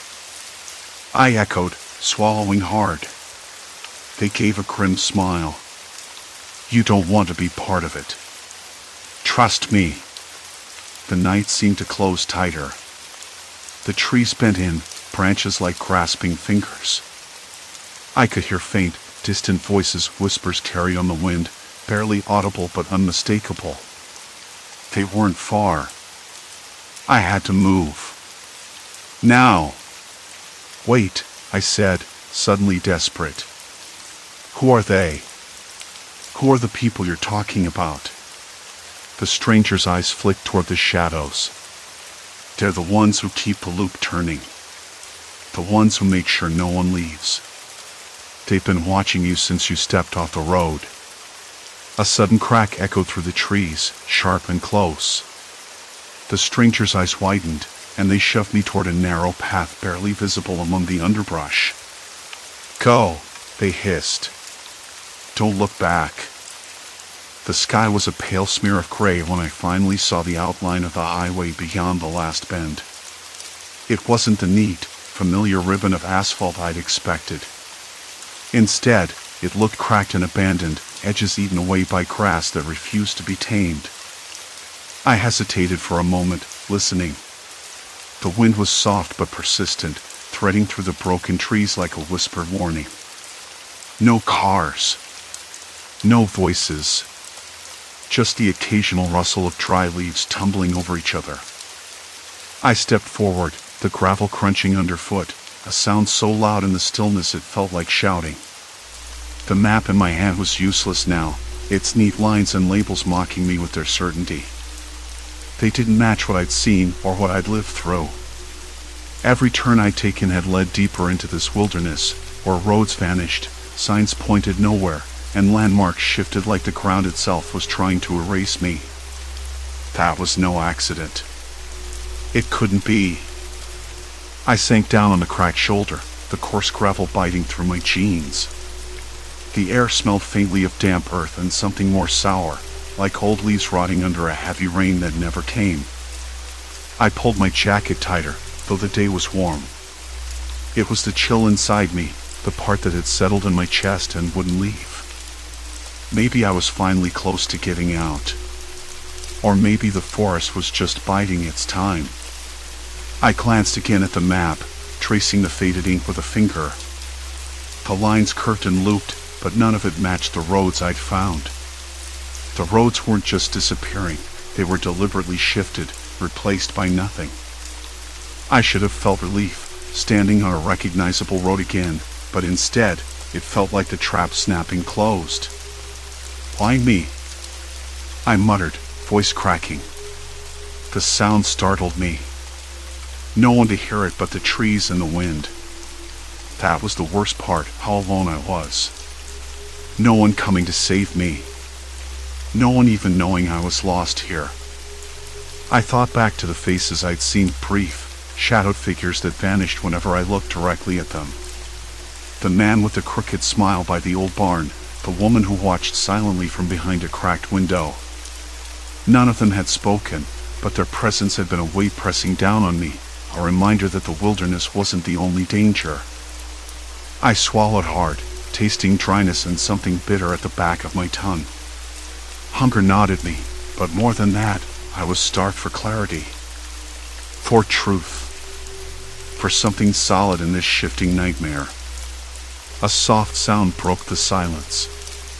At first, I thought it was the wind again, but then it came closer, footsteps, deliberate and slow. I froze, muscles tensing like a spring. My mind raced through every possibility, every story I'd ever heard about people lost in places too wild to be mapped. Not every danger was a beast or a storm. Sometimes, the worst threats walked on two legs. The footsteps stopped just beyond the edge of the trees. I could hear breathing, calm, controlled, but close enough to make my skin prickle. I held my breath, heart pounding in my ears. Hey, A voice called out, low and steady. "You okay?" I blinked against the sudden light of a flashlight beam slicing through the gloom. A man stepped forward, not more than a few yards away. His clothes were worn but clean, and his eyes held something like cautious relief. I wanted to say no, to keep the walls up, but my voice came out hoarse and weak. I think so." He nodded slowly. "You've been out here a while. Been following the roads?" "I tried," I said. "But the roads, they don't match the maps. Things keep changing." He glanced around, then crouched down beside me. "You're lucky you found this spot. The network out here, it confuses people. It's not natural." "What do you mean?" He hesitated, then spoke in a low voice, as if the trees themselves might be listening. "People. Locals know. There's someone out here who's been messing with the signs, shifting the trail markers, hiding the real roads. It's a way to keep people from leaving, or from finding what's really out here." I swallowed hard, the knot tightening in my stomach. "Why? Who?" He shrugged, but his eyes darkened. "No one you want to meet. Keeps the area to himself. Doesn't want outsiders poking around." I thought of the strange figures, the silent watchers, of the way the forest seemed to tilt and warp with every step. "How do you know all this?" He smiled faintly. "I'm one of the few who's been trapped and got out. Took me months to figure it out. Took me longer to get help." He looked me over, then stood. "You're lucky. I can get you out of here." I hesitated. Trust was a luxury I hadn't been able to afford lately. But the thought of wandering forever, lost to the shifting woods, was worse. "Okay," I said finally. "Lead the way." We moved carefully, the man's flashlight cutting a narrow path through the thick underbrush. He explained as we went, pointing out the subtle clues, the fake signs nailed to trees, the roads that started but disappeared into nothing. The deeper we went, the more the wilderness seemed to push back, thickening around us, almost alive in its resistance. Hours passed. Every step felt heavier, but with every mile, the air changed. The scent of pine grew stronger, mingling with the faint smell of smoke and distant fuel. I could hear the low hum of engines far away, the unmistakable sound of civilization. Then, suddenly, we broke through the last line of trees and onto a real road. Not cracked or overgrown. A real road, buzzing with life. I stood there, blinking in the harsh lights of passing cars, the noise washing over me like a wave. I was back. Not just in the world, but in a place where the maps meant something again. The man looked down at me, a tired smile creasing his face. "You made it." I nodded, but the weight inside me hadn't lifted entirely. I'd escaped the trap, but the memory of those disappearing roads, the shifting landmarks, and the silent watchers would stay with me. I knew that now. "Thank you," I said quietly. "For everything." He waved it off. "Just don't come back. That place isn't for anyone who wants to leave." We parted ways there, each stepping into the night that felt suddenly less hostile. I found a payphone and called the police, explaining where I was and what I'd been through. Their voices were calm, professional, but beneath it all, I could hear relief. Later, sitting in a crowded diner with a hot coffee warming my hands, I tried to make sense of everything. The forest, the lost roads, the man who'd helped me escape. I thought about the silent watchers, the unseen danger lurking just out of sight.